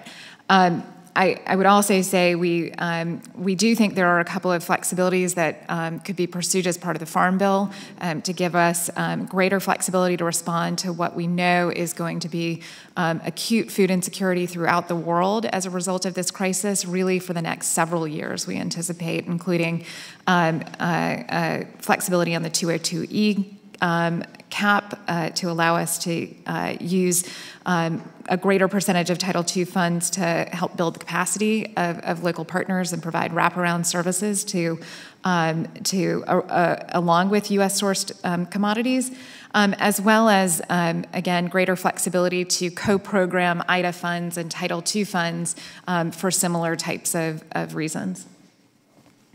One really quick follow-up question. Are you also engaging directly with our European Union partners as well? Yes, I'm on the phone almost daily with my European Union partners. We're working very closely with them in the region as well. Administrator Power does a weekly sync with our European Union partners, including on the response inside of Ukraine, but also how to support Ukraine in exporting as much as possible, even under the circumstances, to address that global food security crisis, and coordinating on humanitarian efforts overseas. We're pressing on our European partners to not divert humanitarian resources from other parts of the world to Ukraine, but to seek new resources for that humanitarian response in Ukraine. And I think that'll be critically important next year, in particular, as we see the impacts of this food price spike. I know we're low on time. Hopefully the chairman will be a little more generous. Thank you, Congresswoman. Yes, so I think one of the things that USDA has provided early on to the crisis is an overall economic assessment and analysis of the situation. We have a economic reporting mandate from Congress, and we report out monthly through our World Ag Supply and Demand estimates the overall S&D situation: production, consumption, imports, exports, as well as stocks around the world. The next report comes out on April 8th, so we have a lot more information in this month's report than we had in the previous month's report. And we work with our Office of the Chief Economist, Seth Meyer, I know briefed several of your staffs a couple of weeks ago on the situation. So that is the official USDA estimates and projections of the overall global supply and demand situation. So we look forward to sharing that information publicly and with the world, because it certainly advises and gives insight as to how we see the overall situation and outlook of global commodities. Fantastic. To both of our witnesses, thank you so much, and I really appreciate your time. And we thank the gentlewoman from Virginia. And the chair will now recognize the Representative Barry Moore from the wonderful state of Alabama, 2nd Congressional District. Thank you, Mr. Chairman, and I want to thank all the witnesses for being in attendance today. Ms. Charles, this is a question I have. Can you explain why the International Disaster Assistance Account, which is being used to support those impacted in Ukraine, which we've been talking a good deal about today, but it generally precludes the use of U.S.-grown food? And I'm just curious what your thoughts are on that and why. I can't hear. Sorry. Our International Disaster Assistance Account has maximum flexibility, including the ability to source food in kind from the United States, if that's the most appropriate modality to respond in the context in which we're responding. Okay, and so does that make sense to you? I know in situations where we try to support American agriculture, is it just a logistics issue most of the time with shipping cost, or could you maybe go in specifics of why you see that as we don't use the U.S. food as often as we should, maybe? We start from a place of analyzing both the local needs and the local markets, and from that determine the most appropriate modality, which at times is U.S.-sourced in-kind commodities. Often that comes from the Title II account that we're discussing here today, but that could come from IDA-based assistance as well. Okay, well, thank you, and thank you for your time. And with that, Mr. Chairman, I'll yield back. All right, the gentleman yields back, and we thank him for his participation.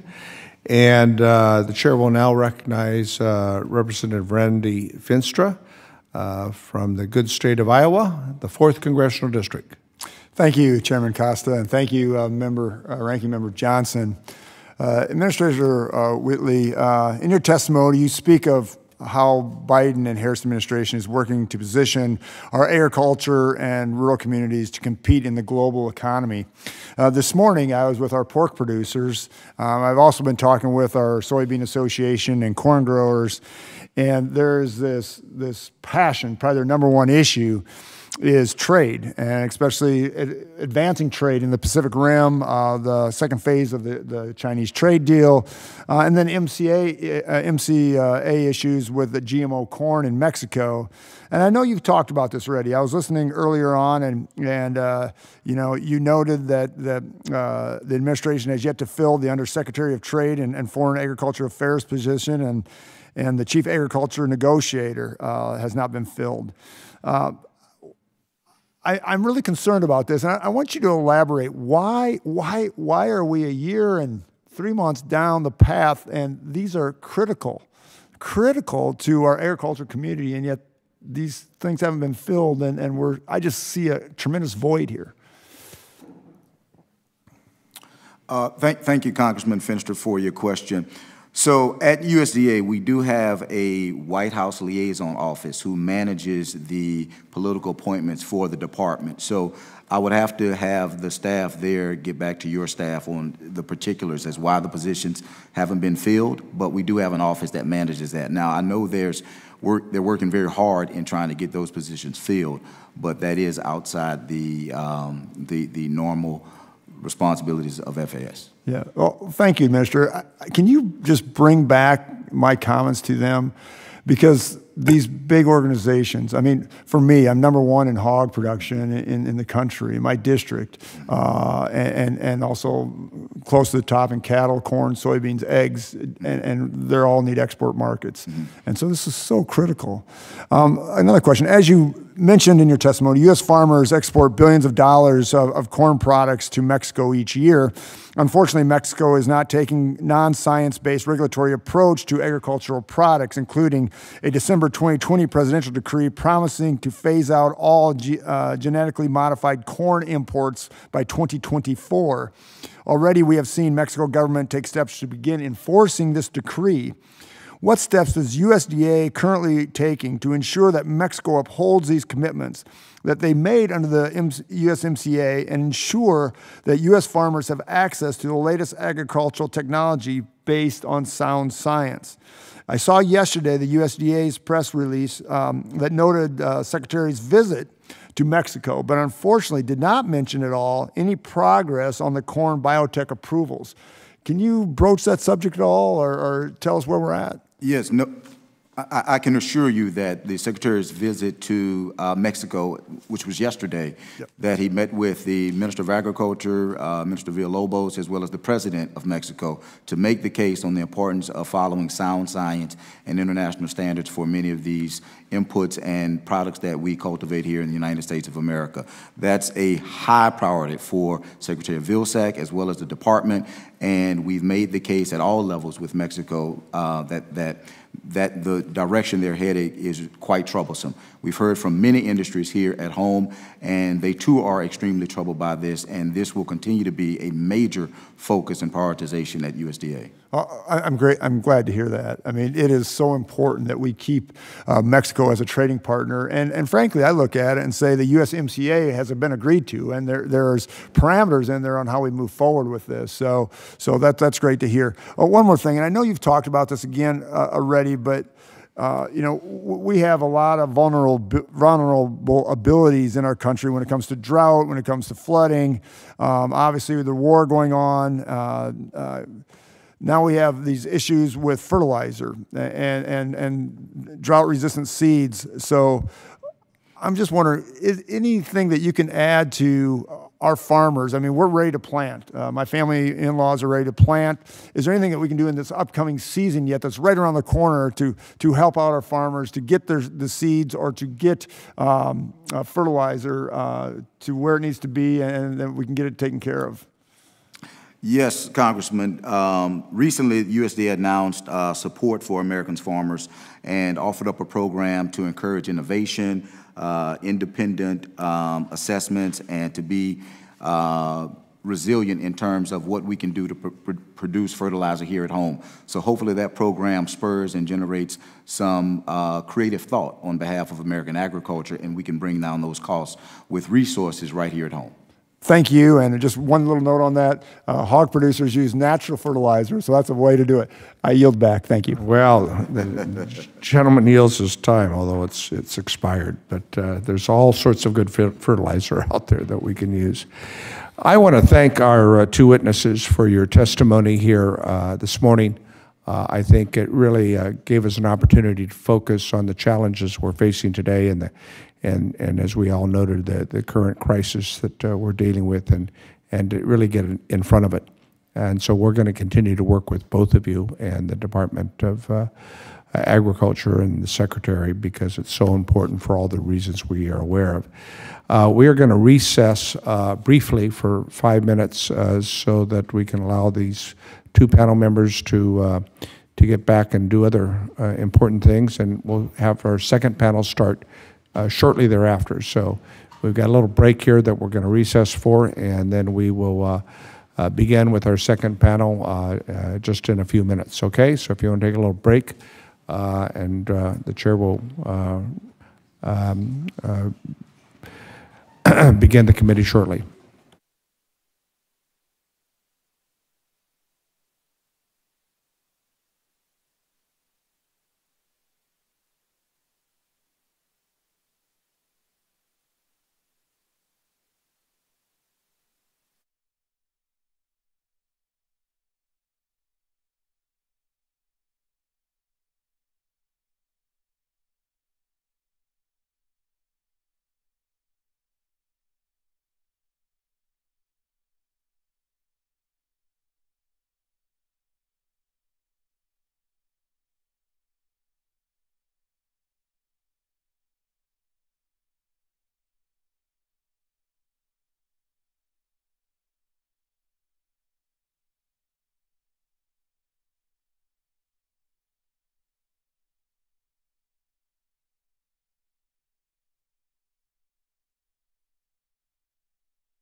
Our next witness is Mr. Bill O'Keefe, and we are appreciative of his participation as well.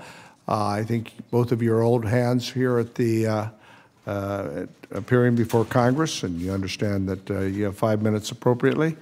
And we appreciate very much your being here. As I said on the outset this morning, we have a crisis that we are dealing with as a result of world events. The situation in Ukraine, the horrific invasion of Ukraine by Russia, is having a ripple effect across the world. And the markets that are being impacted in terms of food availability is something that this subcommittee is very concerned on, and we're very interested in how we anticipate this storm that is coming and address it in every best way that we possibly can. So, Mr. O'Keefe, your previous background is with mobilization of Catholic Relief Services, and in your current role as Executive Vice President, we're looking forward to hearing your testimony as well. So I want to thank you folks for both being here, and let us begin with Mr. O'Keefe, and we will go from there. Thank you very much. Please proceed. Thank you so much, Chairman Costa, Ranking Member Johnson, and members of the subcommittee for the opportunity to testify today on the implementation of international food assistance programs authorized under Title III of the Farm Bill. CRS was founded in 1943 due to an outpouring of concern from Catholics across the United States to help refugees from World War II. I've served CRS starting in Africa for over 40% of that time, implementing, supervising, visiting, and supporting USDA and USAID food assistance programs. The arc of how Congress, USAID, and USDA have gradually shaped these programs bends towards sustainability, resilience, and flexibility. Marginal change, though, will no longer meet the challenges we as a country and the poor of the world face. After decades of progress, global hunger has steadily risen for 7 consecutive years. The 3 C's, conflict, climate change, and COVID-19, are exacerbating chronic and severe food insecurity for people living in highly vulnerable and fragile contexts. This hearing has already brought out how Putin's war in Ukraine further threatens catastrophic global food insecurity. CRS Madagascar has already reported a 200 to 300% price hike in staple crops like wheat and vegetable oil, which dramatically cuts the number of vulnerable people our Title II supported program can reach. As others have already mentioned, we're going to need significant supplemental food assistance and other international disaster assistance to prevent famine, death, and suffering in numerous places. We at CRS are not the hyperbolic types, but we are extremely concerned. This Farm Bill, though, provides an opportunity to get in front of the storm that is coming. The non-emergency international food assistance programs are critical mechanisms for helping communities prepare for, adapt to, and even thrive in the world of the 3 C's. We need to scale and maximize investments in multi-year development efforts aimed at sustainably reducing poverty and putting marginalized communities on a path towards resilience. People are multi-sectoral beings, and their families and communities have varied and complex multi-sectoral needs. Food for Peace Title II programs uniquely respond to those needs according to local contexts. In Haiti, Ethiopia, Kenya, Madagascar, Uganda, the DRC, and Niger, our Title II supported resilience, food security activities, support families to recover from crises and transition from subsistence farming into greater market engagement. These critical activities depend on a locally determined and flexible mix of cash and in-kind agricultural commodities, and the ability to design programs based on present on-the-ground needs. That is why CRS recommends that the next Farm Bill authorize full flexibility of funding for Title II non-emergency resources and the removal of the cap in 202E funding that Assistant Administrator Charles mentioned earlier. Implementing partners must be able to mix cash and commodities and multi-sector activities in direct response to local context, experience of local partners, and changing realities on the ground. In-kind commodities are critical in food deficit contexts, such as Madagascar and Ethiopia right now. Market-based analysis frequently point, though, to a balance of food sourced from the United States, food sourced locally, mobile money, vouchers, cash, alongside a mix of supporting activities.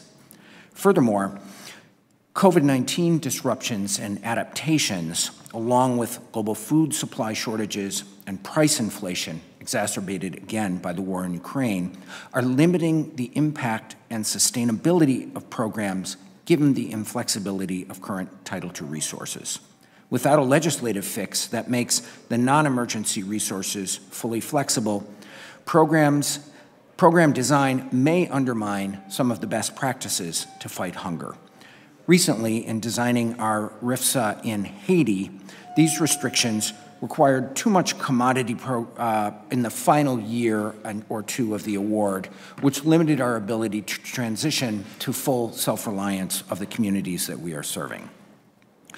I urge Congress to consider building this greater flexibility for non-emergency programs in the upcoming Farm Bill and to adopt the other recommendations my written statement elucidates, including improving the Bill Emerson Humanitarian Trust and school feeding through the McGovern-Dole Food for Education program, and reauthorizing the other notable trade title programs such as agricultural value chain support provided through Food for Progress. Emergency and long-term development assistance, and eventually Feed the Future, play dynamic roles as layered and sequenced responses that are a lifeline for hungry people and build the foundation for more resilient and prosperous communities. We look forward to continuing our partnership with Congress, this committee, this subcommittee, USDA, and USAID to strengthen Farm Bill Title III international food assistance, and we thank you for the opportunity to share our work, and I welcome any questions that you might have. Thank you. Well, thank you, Mr. O'Keefe, and your testimony is timely. Your suggestions on modifications with regards to Title III and implementation of various programs given the current circumstances and the crisis that we are in, and I fear only to grow worse, are very important, and I'm sure I'll want another members revisit this during the time of questions. You know, in this time of, and you noted this pandemic, we have tried to learn to continue to work as efficiently as we can through Zoom and hybrid hearings, but we don't always get it right. I certainly don't always get it right. And I was focused on those that were physically here on the panel, but we have two other members that are on the panel that I failed to properly introduce, and I want to do that now. Our next witness on the second panel today is Ms. Kirsten Harder, who is the President and Chief Executive Officer of the U.S. Dairy Export Council. And then, of course, I noted earlier that we have Ms. Nicole Berg, who will be testifying on behalf of the National Association of Wheat Growers, and then our fourth witness will be of this panel, Dr. Arif Hussain, who is the Chief Economist of the World Food Program. Dr. Hussain is also joining us today from a long ways away. He's at the Democratic Republic of Congo, and we thank him for making the extraordinary effort to be testifying today before the second panel. So let us begin with Ms. Kirsten Harder, who is the President and Chief Executive Officer of the U.S. Dairy Export Council. Ms. Kirsten Harder.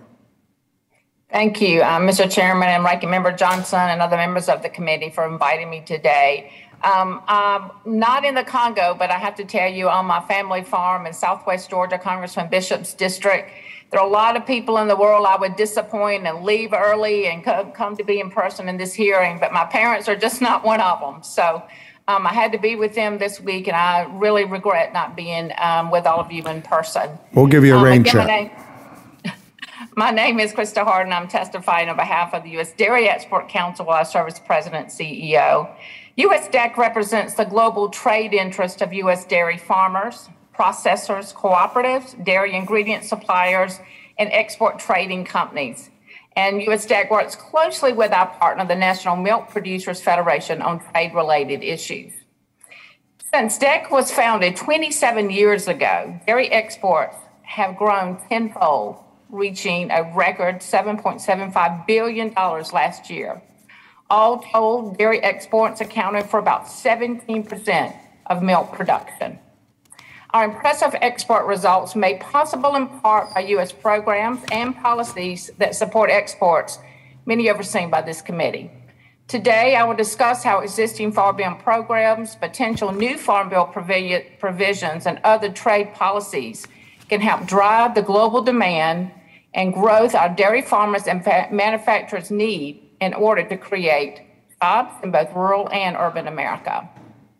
The Farm Bill promotes American-produced products through the Market Access Program and the Foreign Market Development Program, both of them instrumental to USDEC's efforts to support dairy exporters and build a market share against entrenched competitors. My written testimony includes a few specific examples in the many ways in which USDEC has used these programs in markets around the world. And an important part of MAP is its cross-sector global-based initiative program, and that's a mouthful, including one that USDEC leads that is devoted to preserving export access for U.S. foods and beverages using common names. This GBI has been extremely important to American agriculture's work to combat EU's abuse of geographic indications by imposing new trade barriers in various international markets. MAP and FMD offer excellent returns for every dollar invested in the export market development programs. Over $20 is returned in export revenue. Yet, while our exports have expanded tenfold, MAP and FMD resources have remained stagnant over the years. Given their critical missions and their impressive results, USDEC urges Congress to double MAP and FMD funding in the next Farm Bill. Another major component of the Farm Bill are U.S. food aid programs. We've talked a lot about those today, which play an important role in helping support the world's nutrition needs. However, U.S. dairy products are not typically a sizable piece of our food aid purchasing.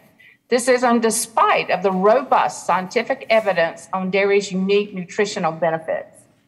To make better use of these programs, Congress should seek opportunities in the Farm Bill to increase the use of U.S. dairy ingredients in food aid, including by scaling up purchases of ready-to-use therapeutic foods.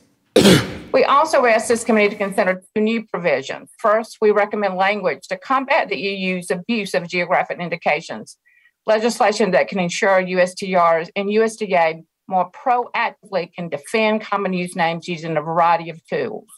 We also recommend establishing specific timeframes for the administration to put forward critical nominees, specifically the USTR Agriculture Ambassador and the USDA Undersecretary for Trade and Foreign Ag Affairs. While the Farm Bill's related provisions are vital to American exports, Congress should also consider to work to promote additional policies that are key in advancing market access for farmers and food manufacturers.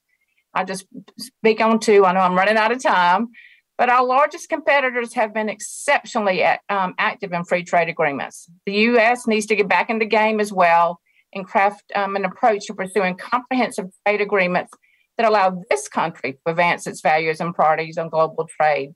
In the meantime, we need to fulfill the use of available tools like the Indo-Pacific Economic Framework and the Trade and Investment Framework Agreements. We also need to ensure our trading partners faithfully uphold current trade deals, and we've talked about that today. We greatly appreciate the administration securing a successful verdict in the USMCA's first ever dispute panel, yet more work remains. We discussed that today. We just need robust enforcement in this and in other markets such as Mexico is it has to be a key part of ensuring our exporters can reap the full rewards of U.S. trade agreements. In closing, I'd like to emphasize again how important Title III of the Farm Bill is to the American dairy industry and its workers. USDEC looks forward to working with our industry colleagues to provide further input on these programs as work on the next Farm Bill advances. Thank you for this opportunity. I look forward to questions. Well, thank you very much, Ms. Harden. And with your previous experience, both working with USDA and other past years, we look forward to your thoughts in terms of the question period. Our next witness on today's panel is Ms. Nicole Berg, who is the president of the National Association of Wheat Growers. And in a conversation I had with her earlier, she has some familiarity with her family in the San Joaquin Valley, where I grew up and raised and have the honor to represent. And we welcome you here and your thoughts as it relates to the challenges we're facing, not only in Title III, but as we set the table for next year's Farm Bill reauthorization and the challenges we face and what insight you might be able to provide us. Ms. Berg. Chairman Costa, Ranking Member Johnson, and members of Congress, thank you for the opportunity to testify before the Subcommittee on Livestock and Foreign Agriculture. My name is Nicole Berg. I'm a fourth-generation farmer where I work alongside my dad and two brothers on our family farm in Patterson, Washington. We grow dryland and irrigated wheat on a diversified farm. Currently, I serve as president of the National Association of Wheat Growers. NAWG is a federation of 20 state organizations and industry partners. We believe the Farm Bill Title III programs and how our federal partners administer them can be improved going into the next Farm Bill. NAWG intends to outline our priorities in the coming months as Congress begins debating reauthorization. Title III consists of two major elements that play a critical role in agricultural trade: international food aid and agricultural trade promotion. The international food aid programs have been successful in stabilizing economies and populations impacted by climate change, famine, and war. Trade promotion programs have helped U.S. agricultural products remain competitive on world markets and open access to new markets, which has boosted the agricultural economy and kept farmers in business. Nationwide, there are 6 different classes of wheat grown in different climates for different uses. In my home state of Washington, there are roughly 2,500 wheat farmers, and eastern part of the state is known as the home of the soft white wheat. This variety is grown primarily for their use for cookies, crackers, cakes, as well as flatbreads. Washington farmers also raise superb hard-red winter and spring wheats for bread. So far, marketing this year, soft wheat makes up 34% of the food aid donations and has several success stories resulting in the Title III trade promotion programs. The programs in Title III play a significant role in the agricultural community. According to a study on MAP and FMD, these programs contribute an average of $8.2 billion more in ag export revenue per year. However, MAP and FMD funding levels have remained stagnant for 15 years. During that time, cooperators like U.S. Wheat have reduced staff and offices while they work to prioritize and maintain programming. NAWG has historically sought to preserve and enhance funding levels for export promotion programs, given their significant return on investment and support for American agriculture and rural communities. The study also concluded that by doubling annual MAP and FMD funding, cooperators would increase their investment by 50%, creating yearly increases in agricultural exports by $4.5 billion. As an example, this return on investment can be seen in the Philippines, where using Title III funds has increased our market share over 97% for U.S. wheat over the last 60 years. The Title III programs are essential to build trust with buyers and end users who also look to U.S. wheat for advice. While there's still uncertainty about how Russia's invasion of Ukraine will impact world markets, we know that the invasion will exacerbate global food insecurity. Title III food aid programs are the best suited for the U.S. wheat to help support the humanitarian needs of those involved. Markets that typically purchase wheat from Russia and Ukraine, including bread-heavy diets in Eastern or Middle East and Africa, historically cannot afford high-quality, high-premium U.S. wheat. Using these programs will be the best way for the United States to help fill the unmet needs of a potential food crisis. I was fortunate enough to witness the effects of these life-changing programs firsthand when I joined members of U.S. Wheat Associates and other ag groups on a 2-week journey to Kenya and Tanzania in 2019.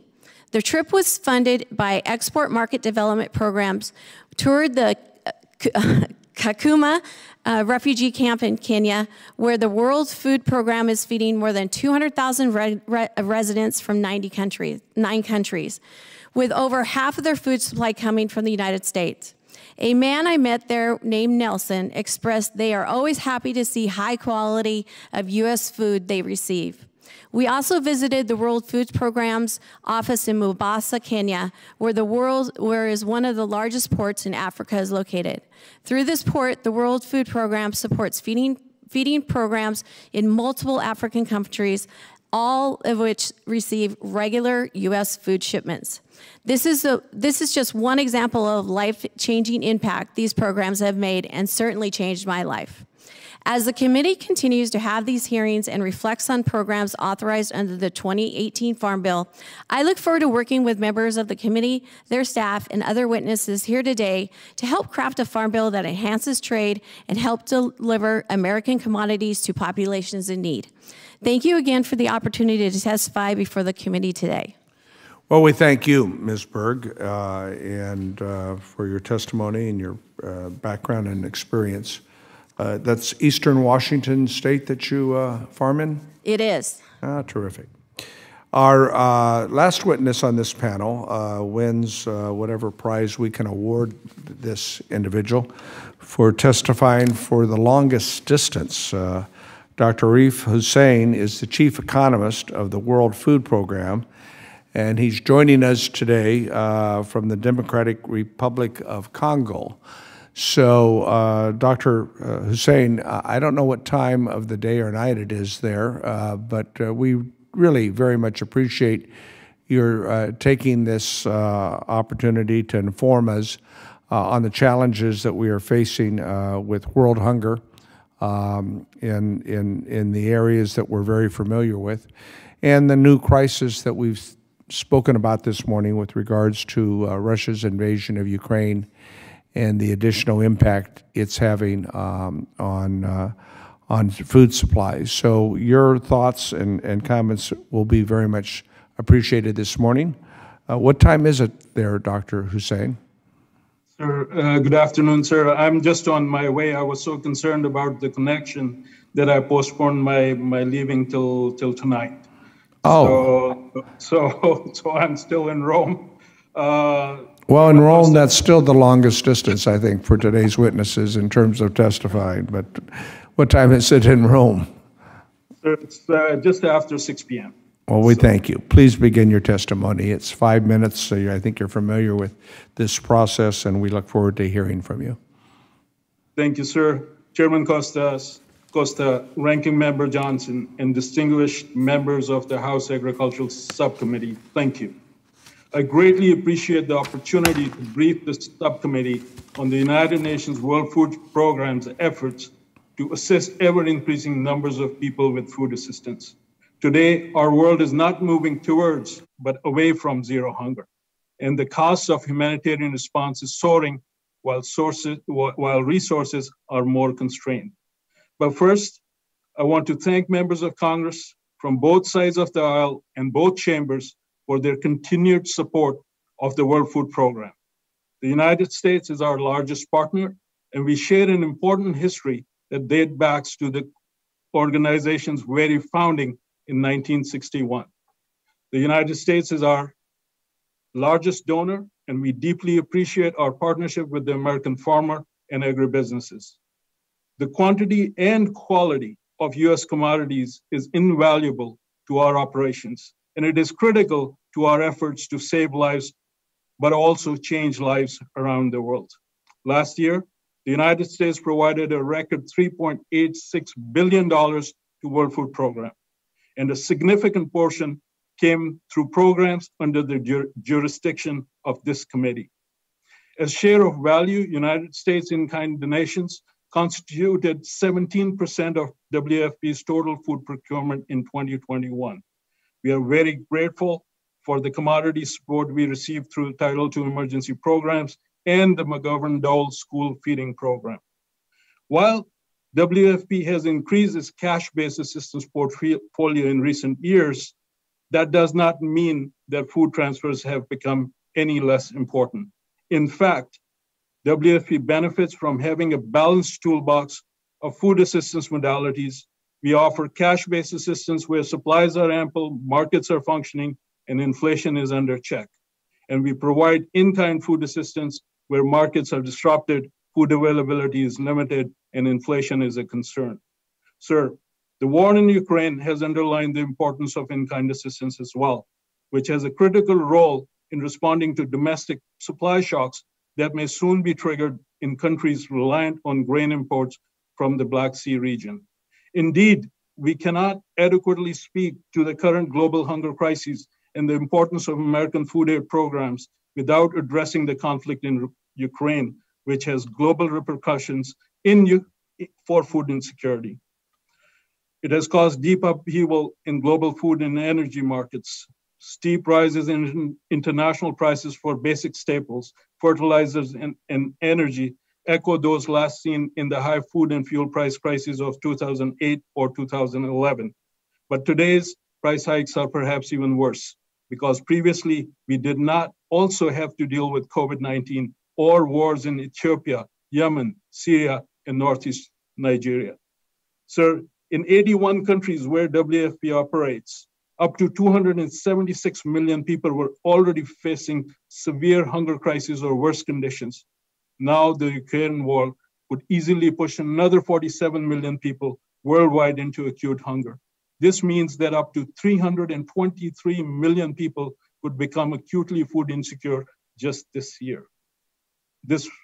They will need urgent food, nutrition, and livelihood assistance. Refugees, returnees, asylum seekers, and internally displaced persons are particularly vulnerable. WFP therefore plans to assist about 145 million people in 2022. This is an even higher number than in the past 2 years, when WFP assisted a record-breaking 115 million beneficiaries in 2020 and a record 128 million beneficiaries in 2021. This year, WFP's assistance will cost approximately $20 billion. Unfortunately, however, our funding requirements are growing much faster than our contributions, and today we face a funding gap of about 50%. While WFP has always faced funding gaps, they have previously not been this wide or in such a difficult environment. As other UN agencies, all being forced to cut our assistance at the same time. This makes cuts to WFP assistance, which offers a lifeline to millions of people, much more painful than they would have been in the previous years. The Ukraine crisis only adds to the funding gap by increasing commodity and transportation costs. Buying from further afield implies higher transport costs and delivery times. This means that WFP's monthly costs are expected to be $71 million above their 2019 average. This is a 44% increase and enough to cover one life-saving daily meal for 3.8 million people for a month. WFP is increasingly confronted with decisions of who to support and among those in need and who not to support. Which child lives, which child dies. The cost of humanitarian inaction are tremendous, especially for people on the edge of starvation, who in worst cases will pay with their lives. Failing to mobilize sufficient and timely funds for humanitarian assistance also means that donors bear the cost of inaction. As soon as refugees arrive at donor countries' doors, the new host governments start literally paying the price for not acting earlier. For every US dollar spent on forcibly displaced person in the developing world, $70 goes to an asylum seeker in a donor country. WFP is extremely grateful for the sustained commitment of the American people to addressing global hunger and responding to urgent humanitarian crises around the world. We thank you for your continued support, partnership, and collaboration. Thank you, Mr. Chair, and I'm ready for any questions. Thank you very much. Well, thank you, Dr. Hussain, for your time and also the comparative analysis that you've provided us with regards to the challenges the World Food Program has had in the past compared to the challenges today and the resources available. The members at this time will be recognized in the order of seniority, alternating between the majority and the minority members. We've heard our 4 witnesses who have done a terrific job, and every member will be recognized for 5 minutes to ask questions. For those of you who are operating remotely, please keep your microphones muted until you're recognized so that we can minimize background noise. Ms. Harden, you talked about the sustainability, which is very important to me. How does sustainability factor into USDEC's work to market and promote dairy products globally? Thank you, Mr. Chairman. I'll tell you, I'm so proud of the dairy farmers and our dairy industry for their commitment to sustainability. I believe that we have the most sustainable dairy in the world. Our farmers and processors have set goals. This is a journey. We don't have all the answers today, but I do believe it's a big part of who we are and who we're going to be as a trading partner. And sir, we're asked all the time. Our customers ask us about sustainability, and they understand we're good for people, but we also have to be good for the planet, right. And we're committed to that. And we have challenges, and I'm very familiar with a 3-generation dairy family in California.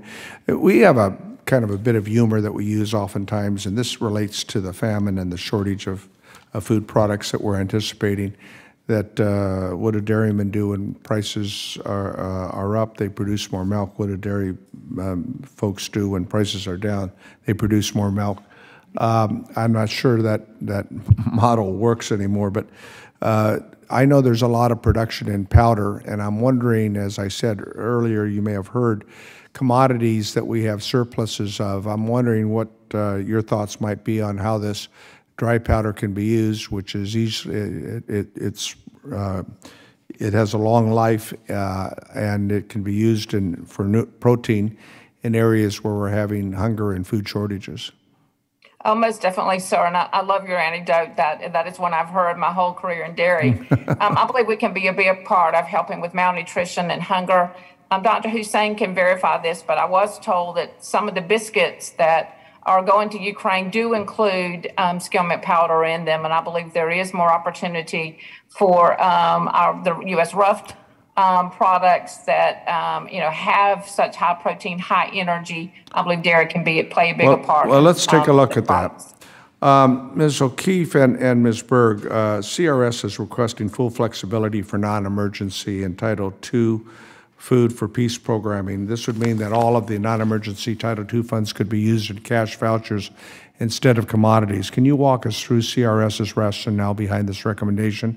And would that flexibility in use of commodity food aid for non-emergency programming together make sense? I'm just, there were, not all the funds were spent on those commodities in the last year. Go ahead. Go ahead. Thank you so much. Mr. Great question. We fully support the use of commodities in Title II programs where it's appropriate. And what we're recommending is that decisions about the mix of cash and commodities be made at the local level based on the very different contexts in each country. The way the program is now with a 20% cap on 202E, which was mentioned by Assistant Administrator Charles, USDA and USAID are forced to make decisions country by country based on these aggregate. Do you think we should lift that cap? I do think we should lift that cap, and I think it would allow better, more effective programs in many situations that are more responsive. Whether it would result in more or less total U.S. commodities would remain to be seen, but it would result in more efficient and effective programs country by country. Ms. Berg? So yeah, I know that they did have some flexibility in the last Farm Bill. Having been to Africa and witnessed a refugee camp, we definitely support in-kind commodities. We promote it. It was great to see that big bag of U.S. wheat sitting there and everybody embracing the fact that we're there. We do want a balance between the two. We did see the need for cash and how they create their camps and how they create this self-worth for the refugees as well. And it helps out with the hospitals and different things. Well, and we've got a lot of refugees from Ukraine, over 4 million now that are in Europe. Dr. Hussein, you care to comment?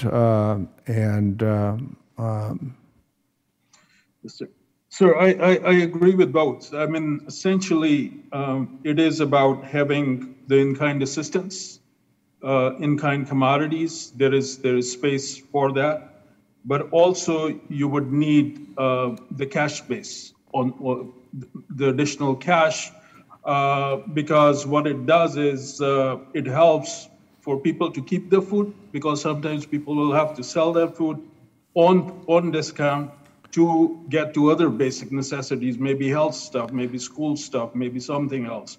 So as long as these decisions are made where food aid also goes together with cash assistance and it is well thought out, it is in benefit of everybody, including the American farmer.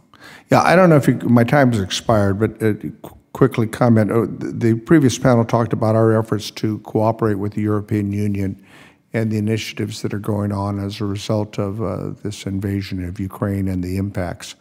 Was the World Food Program also with the UN and others a part of this collaborative effort? Yes, sir. They're listening to us. We are in an advisory role, basically, and what we are saying is that it may be a production problem, but it is also economic access and physical access problem. Right now, there may be food in different parts of the world, but to get that food to the places where it is needed is really expensive, both in terms of cost, but also in terms of time. Good point. My time's expired. I want to recognize my friend, the gentleman from South Dakota, who's always focused, Representative Dusty Johnson. Thank you, Mr. Chairman. Now that's a lot of pressure. My line of questioning has to be focused, or I make us both look silly. My questions will be for Ms. Hardin. I noted with some disappointment that last week Ambassador Tai had noted that the Indo-Pacific Economic Framework was not going to have any reduction in tariffs. And, this is coming at a backdrop where I think American producers are increasingly facing some uneven playing fields. Of course, competitiveness is really a relative measure, right? So to the extent other countries are entering into quality trade deals, that can disadvantage American producers if we're not also out there trying to make sure that we're opening up new markets and reducing barriers. So, Ms. Hardin, I think a two-part question for you. Number one, give us some sense of the barriers that American dairy producers and processors face in the Indo-Pacific region, number one. And then number two, give us sort of the state of play as you understand it. I mean, do you think that Ambassador Tai and others will aggressively pursue the reduction and elimination of non-tariff trade barriers? And any other thoughts on that topic? Thank you, sir, and thank you for your support and continue to make sure that agriculture is a focus of the framework. There are certain things that I hope are on top of their list, and one is streamlining a really overly burdensome regulatory requirements on our dairy facilities and plants, trying to get product in there. We believe that is something that can be addressed and should be addressed. I talked about it in my comments briefly about really protecting our common food names. So, the Europeans have really made it very hard for us to have an even playing field with products like Parmesan and feta. So that's another area we really hope the administration will focus on. And we really do. We're going to continue to keep pressure on to lower those most favored nation tariffs to really ensure we have a level playing field, because we do not in so many of those cases, sir. So in the Indo-Pacific region, are there particular markets that your members are most excited about, interested in, and that this committee should focus on most attentively? Certainly. Indonesia, as I mentioned, Malaysia, the Philippines, Vietnam, all of those we believe have great potential. The customers there, the consumers there love our products. They want our products. We want to be able to get them to them. So do you have, what's your sense of where are we making progress on this front? And where do you, what do you see the developments looking like here in the weeks and months to come? Well, progress, we certainly are continuing. If you look globally, I'd say we do have progress. We continue to be very aggressive in key markets, certainly in the Indonesia Pacific, in Southeast Asia, Mexico, Latin America, the Middle East, Northern Africa. But we're at a disadvantage in many of those places. So keeping the pressure on to make sure there is a level playing field. We have great products. There is demand. It's a tight market right now, as you probably know, with product because of production from the EU and New Zealand, as well as the U.S. being very tight. But we're excited about exports. If you look at even our numbers that just came out this week, U.S. dairy farmers and manufacturers are stepping up and trying to meet the demand globally. Yeah, my friend, the chairman, he and I have been working together on a number of supply chain issues. And so my last question, Ms. Hardin, any reactions or things you can share with us? I know the dairy industry has been hit hard by the supply chain disruptions. In fact, I think the number for the first half of last year was $1.3 billion. What else can you tell us? It's a little better right after Christmas, and some of the efforts led by you, frankly, and other members of this committee have been tremendously helpful. The legislation that's passed, the introduction of additional legislation by you and Chairman Costa are sending a message to customers around the world. The U.S. has taken this issue very, very seriously, but we're not out of the woods. It is still very. We lost you for a minute there, Ms. Hardin, but, amen. Sure. We are not out of the woods. We've suggested other locations as well. Very good. Thanks, Ms. Hardin. That's well said. Mr. Chairman, I yield back. Thank you. Good points, Ms. Johnson, and we'll continue to work on the supply chain issue. It's so important. The chair will now recognize the gentleman from Pennsylvania, Mr. G.T. Johnson, for his continued attention to this important hearing today. We thank you. Chairman, Ranking Member, thank you so much. This has been great, and thank you to the panel. Really appreciate the experience that you all bring. Ms. Berg, your testimony mentions concerns with staffing in overseas FAS offices. We can do all kinds of great programs if we don't have the people on the ground, different places, whether it's in the fields here at home or overseas, it's all for naught. Can you expand upon this concern, including what you've seen and heard, and your suggestions to USDA FAS to rectify these shortages? One of the things we're looking for is to double map an FMD funding to help with resources overseas. One of the things that we've noticed with MAP and FMD funding is that it used to, 15 years ago, you had certain cooperators, and now through specialty crops, it's just kind of growing and growing, and so pieces of the pie are kind of getting smaller and smaller to each commodity. So that's why we definitely need more funding for these programs to get boots on the ground and have a presence in these countries. So we definitely want to have some sort of funding mechanism to help with staffing levels. So we've actually been a victim of our own accomplishments of expanding innovation and science and I think that's a great point. Dr. Hussein, thank you for your service. Please give my best to Mr. Beasley when you see him, dear friend. And I appreciate your recognition of the role of American farmers in making your work of feeding those in need around the world possible. Likewise, you acknowledge the importance of a, quote, balanced toolbox of food assistance modalities. Now, can you elaborate on what you mean by that? And do you worry that it's kind of short-sighted of your colleagues to continue to chip away at the in-kind donations required under Food for Peace?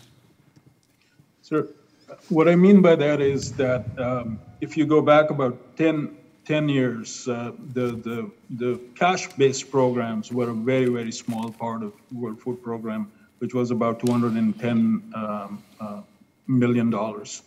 Today, that is $2.3 billion. So there has been a substantial growth on that side. But that growth has not meant that the food aid, in-kind food aid went down. In-kind food aid also went up from about 3.6 million tons to about 4.4 million tons right now over the same time period. So what we are seeing is that there is because of these rising needs, it's the base of what is required is becoming bigger and bigger. And the way I see this is that because we are sitting at a 50% gap in terms of what we expect to get versus what is needed, there is opportunity for growth both on the in-kind side as well as on the cash side. Because again, I would say is that what we don't want to do is have people sell their food because they needed to meet some other essential need. So provision of both of them hand in hand goes very far. Thank you. Thank you. Mr. O'Keefe, thank you for your service with Catholic Relief Services. We're a force for good around the world. Your testimony alludes to the idea of resiliency and resilience building. Can you tell us how these efforts are unfolding in CRS's work and how each of the CRS Farm Bill recommendations build resiliency? Sure. So thank you so much, Congressman, and thanks for the kind compliment. So I'm going to talk about our program, McGovern-Dole program in Sierra Leone. The president of Sierra Leone, who I had the opportunity to meet a year and a half ago at the Department of Agriculture here, thanked CRS because he is trying to build a nationwide local school feeding program on the foundation and the spine of the USDA-supported McGovern-Dole program. And that is a key ingredient to how he sees resilience of government services and particularly food support for the most vulnerable people in his country. We're using U.S. commodities mixed with cash to build the capacity to link schools with farmers to buy local produce so that at the end of the 5-year program, the country of Sierra Leone will be self-sufficient in its school feeding program. That is going to make that country more resilient, make those schools more resilient, and we think is a huge contribution to the development of that society. Right. My time's expired, but I don't want to miss the opportunity just to say thank you, Ms. Harden, for your leadership, your service with USDA formerly, and now with the Dairy Export Council as someone who's comes from a long line of dairy farmers. Some days I think there's milk flowing through my veins. Just really appreciative of your leadership and your service there. So I look forward to continuing to work with you. Chairman, my time has expired. Well, thank you very much, Representative Johnson. We really appreciate all of your contributions. And we all thank the witnesses and the efforts on mission for mobilization on Catholic Relief Services. We appreciate the good work you folks do as well. Our next member is Representative Barry Moore from Alabama, and then I believe we have one other member who is in queue, and if that's the extent of it, then we will close the hearing. Mr. Moore from Alabama's 2nd District. Thank you, Mr. Chairman. I appreciate it. Mr. Hussein, each day reveals more dire news from the Ukraine. Your testimony spends some time addressing the conflict and its current and potential implications. Can you please expound on that testimony a little and also include any updates that you might have from yesterday or maybe this morning? Yes, sir. In Ukraine, sir, it is one of the worst crises which I have seen, and I have seen many. What is happening there is unacceptable, and we are right in the middle of that. As World Food Program, we are assisting about 1 million people already inside the country. Our goal is to get to at least 3 million people very, very soon, within weeks, and up to 6 million people by June. Sir, we are, in our supply chains, we already have 40,000 metric tons of commodities, which we are trying to move. It is not only about, when you're displaced and over 10 million people are internally displaced, it's not about giving wheat or flour, it is about giving commodities which they can eat right away. So prepared commodities and doing that supply chain is a big task, but we are up to it. We have got over 176 people inside and in the 6 neighboring countries doing this job. And I would like to say that, sir, what is happening in Ukraine has huge ramifications for the rest of the world, where in country after country, 44 million people, one step away from famine. 44 million people, one step away from famine. We are cutting their rations by half. Why? Because we don't have enough resources. And sir, this is not going to go away till we sort out the root causes. And what is the biggest root cause? It is conflict. Conflict everywhere. In Ukraine, that's the latest, but Yemen is still there. Syria is still there. Northeast Nigeria is still there. Ethiopia is still there. And so the other last thing I want to say is that because of Ukraine, it doesn't mean that other conflicts stopped. We have climate shocks. I'm seeing things out of Ethiopia in the Somali region, which remind me of 2011 Somalia, where 260,000 people died before a famine was declared, according to Johns Hopkins University. So we are looking at some very nasty things, and I don't think it's going to improve, because if this war doesn't get resolved within the next couple of months, fall is going to be worse than what we are seeing right now. I'm sorry to be so saying all of these things, but that's what's out there. We appreciate that, obviously, and I was in Ukraine in August, and I know that us as a committee and as a nation, we appreciate your efforts, and we'll continue to keep you in our prayers, but thank you for the work you do. Thank you.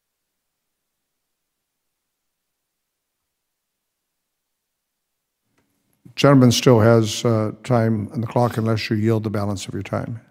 Yeah, Mr. Chairman, with that, I'll yield back. Thank you. All right. Thank you. And that was a good question, good focus, good response, Dr. Hussein. The next member that I have, I think, on my queue line is Representative Berg from Indiana's 4th.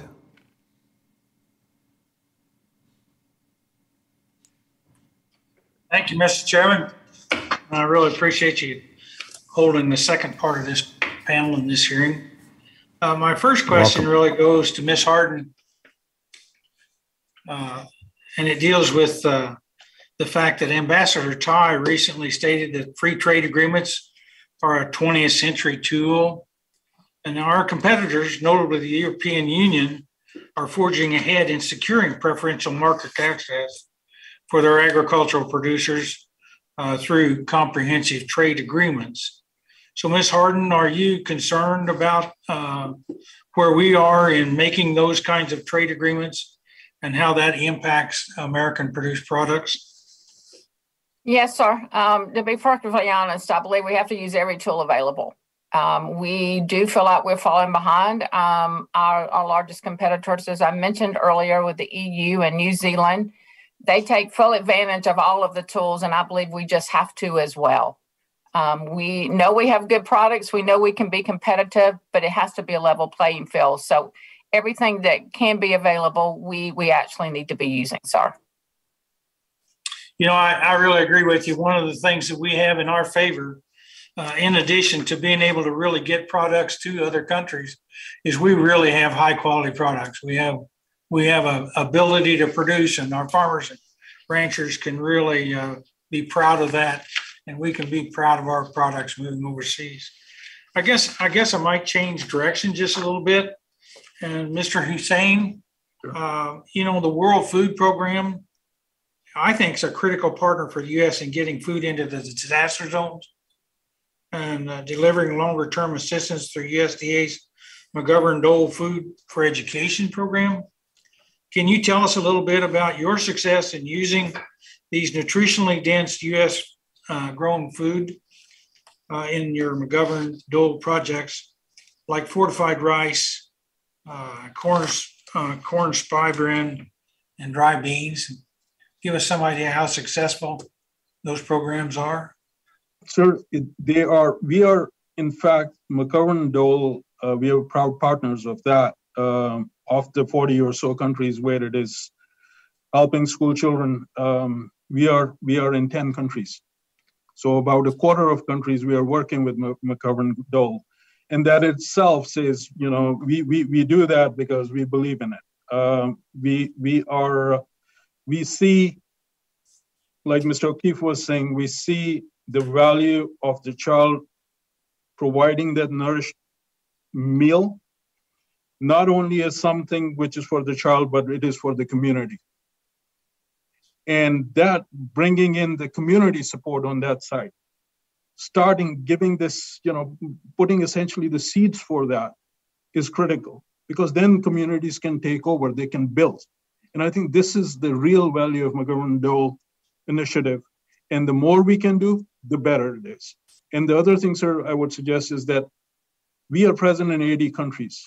We know these people, we know these markets, and sometimes we can offer advice on which countries to prioritize, where to prioritize. And I think that would also be quite helpful in terms of taking these really trusted and proven programs to another level. Thank you, sir. Well, I'm glad to hear, because I think one way that we can advance civilizations to help themselves is through the children and give them the exposure to how to produce food and that sort of thing. And I think that's a real asset. That's key, sir. Yeah. Well, I thank you very much, and I appreciate the opportunity to be with you. And I yield back, Mr. Chair. The gentleman yields back, and we thank him for his focus and his participation. And I will now, for closing comments, recognize my colleague, the gentleman from South Dakota, and then I will follow. And again, we want to thank our witnesses. There have been a number of references made today, Mr. Chairman, to McGovern-Dole initiatives. And in fact, our colleague from the Big First of Kansas noted that Bob Dole had held that seat prior to Tracy Mann. I would just note that George McGovern held my seat in Congress. He was not my immediate predecessor. But in the final years of his life, he and I struck up quite a relationship. I think we got to know each other relatively well. And clearly, George McGovern's politics were not my politics. But there were a number of areas upon which we agreed. And three of them were, first off, a recognition of the unbelievable efficiency and effectiveness of the American farmer and rancher. Number two, the incredible importance of access to markets, giving those producers an opportunity to help feed the world. And then number three, the incredible power of food, of sustenance, to help link together people of shared values that you spoke about earlier, Mr. Chairman, and about how that humanitarian aid can be a tremendous soft power that makes the world more secure, safer, and freer. And it's not just George McGovern and I that share those values, Mr. Chairman. There are values that you and I share as well, and shared values of a huge swath of bipartisan members on this committee. So I just want to close by thanking the panelists on both halves of the panel for so clearly articulating the key issues that are impacting those shared values and what we can do together in the weeks and months to come to make sure that American producers have avenues for their yields, that communities in crisis receive the help they need, and that shared values are advanced. I thank the gentleman for his comments, and I concur on all of the above. And I think this has been a very good hearing. It's been a very good hearing not only because of the participation of the members this morning, but also because of the witnesses. We've had a tremendous level of experience and expertise from this second panel as well as from the first panel. And it certainly resonates on the complex issues that we're dealing with. And of course, we've discussed this morning how the catastrophic events that have taken place as a result of Russia's invasion of Ukraine without reason, and the effects it's having not only for the courageous, valiant people in Ukraine, but the ripple effect it's having elsewhere, and the added refugee problems that we're dealing with. Obviously, we're going to continue to find ways to support Ukraine and find ways to, as Dr. Hussein pointed out and others, prop up the global food supply chain. I think while we've not discussed it too much this morning, tapping into the Bill Emerson Humanitarian Trust is one step that could have an immediate impact. But we talked about lifting caps. We talked about a host of other ideas and thoughts dealing with commodities in which we have surpluses here in the United States. And I'm heightened to hear how, as we look at next year's effort for the reauthorization of the Farm Bill, the suggestions that our witnesses have made on how we can improve Title III and Title II and how we can improve the way these programs work. I'm reminded of the fact that the iteration of our flagship international food aid programs was Food for Peace, conceived by another significant American statesman, Hubert Humphrey. Senator Humphrey signed that law in by President Dwight Eisenhower. That takes us back a ways. But its inception is an indication of, and I want to close on this note, on what we can do in this incredible country of ours when we work together on a bipartisan basis. Over the years, our success, I believe, has best been demonstrated when we work together on a bipartisan basis. And certainly, as a colleague of ours once said, I believe he's ambassador to Japan right now, never let a crisis go to waste. As horrific as this crisis is, it gives us an opportunity to restore the notion that we put our politics, we leave it behind at the water's edge. And these global challenges we're facing, not only in Ukraine, but as Dr. Hussein mentioned, in Yemen and elsewhere around the world, conflict is the source of this. And therefore, we as America are stronger and better and more able to work with our allies if we together here in Washington are united and we put our politics aside. And that's part of our challenge. But we have an opportunity here. We know that the storm is in front of us. And we can anticipate, because of that, what we need to do to address the challenges that we're facing. As I said earlier this morning, historians will look back 20 years, 25 years from now, and they'll make determinations on whether or not we made more good decisions than poor decisions. I believe we have an opportunity to work together to make good decisions as it relates to the programs not only in Title III, but the other titles within the farm authorization. And we can find ways to use emergency initiatives to address the current crisis that we're facing. So with that said, I want to thank the members of the committee. I want to thank our witnesses for the good work that you've done. And we'll keep all of these thoughts in mind, not only today, tomorrow, but as we write the next Farm Bill next year. So with that, under the rules of the committee, the record of today's hearing will remain open for 10 calendar days to receive additional material and supplementary written responses from any witness or any question posed by a member. So with that understood, thank the witnesses for the terrific job you've done. And this hearing of the subcommittee on livestock and foreign agriculture is now adjourned.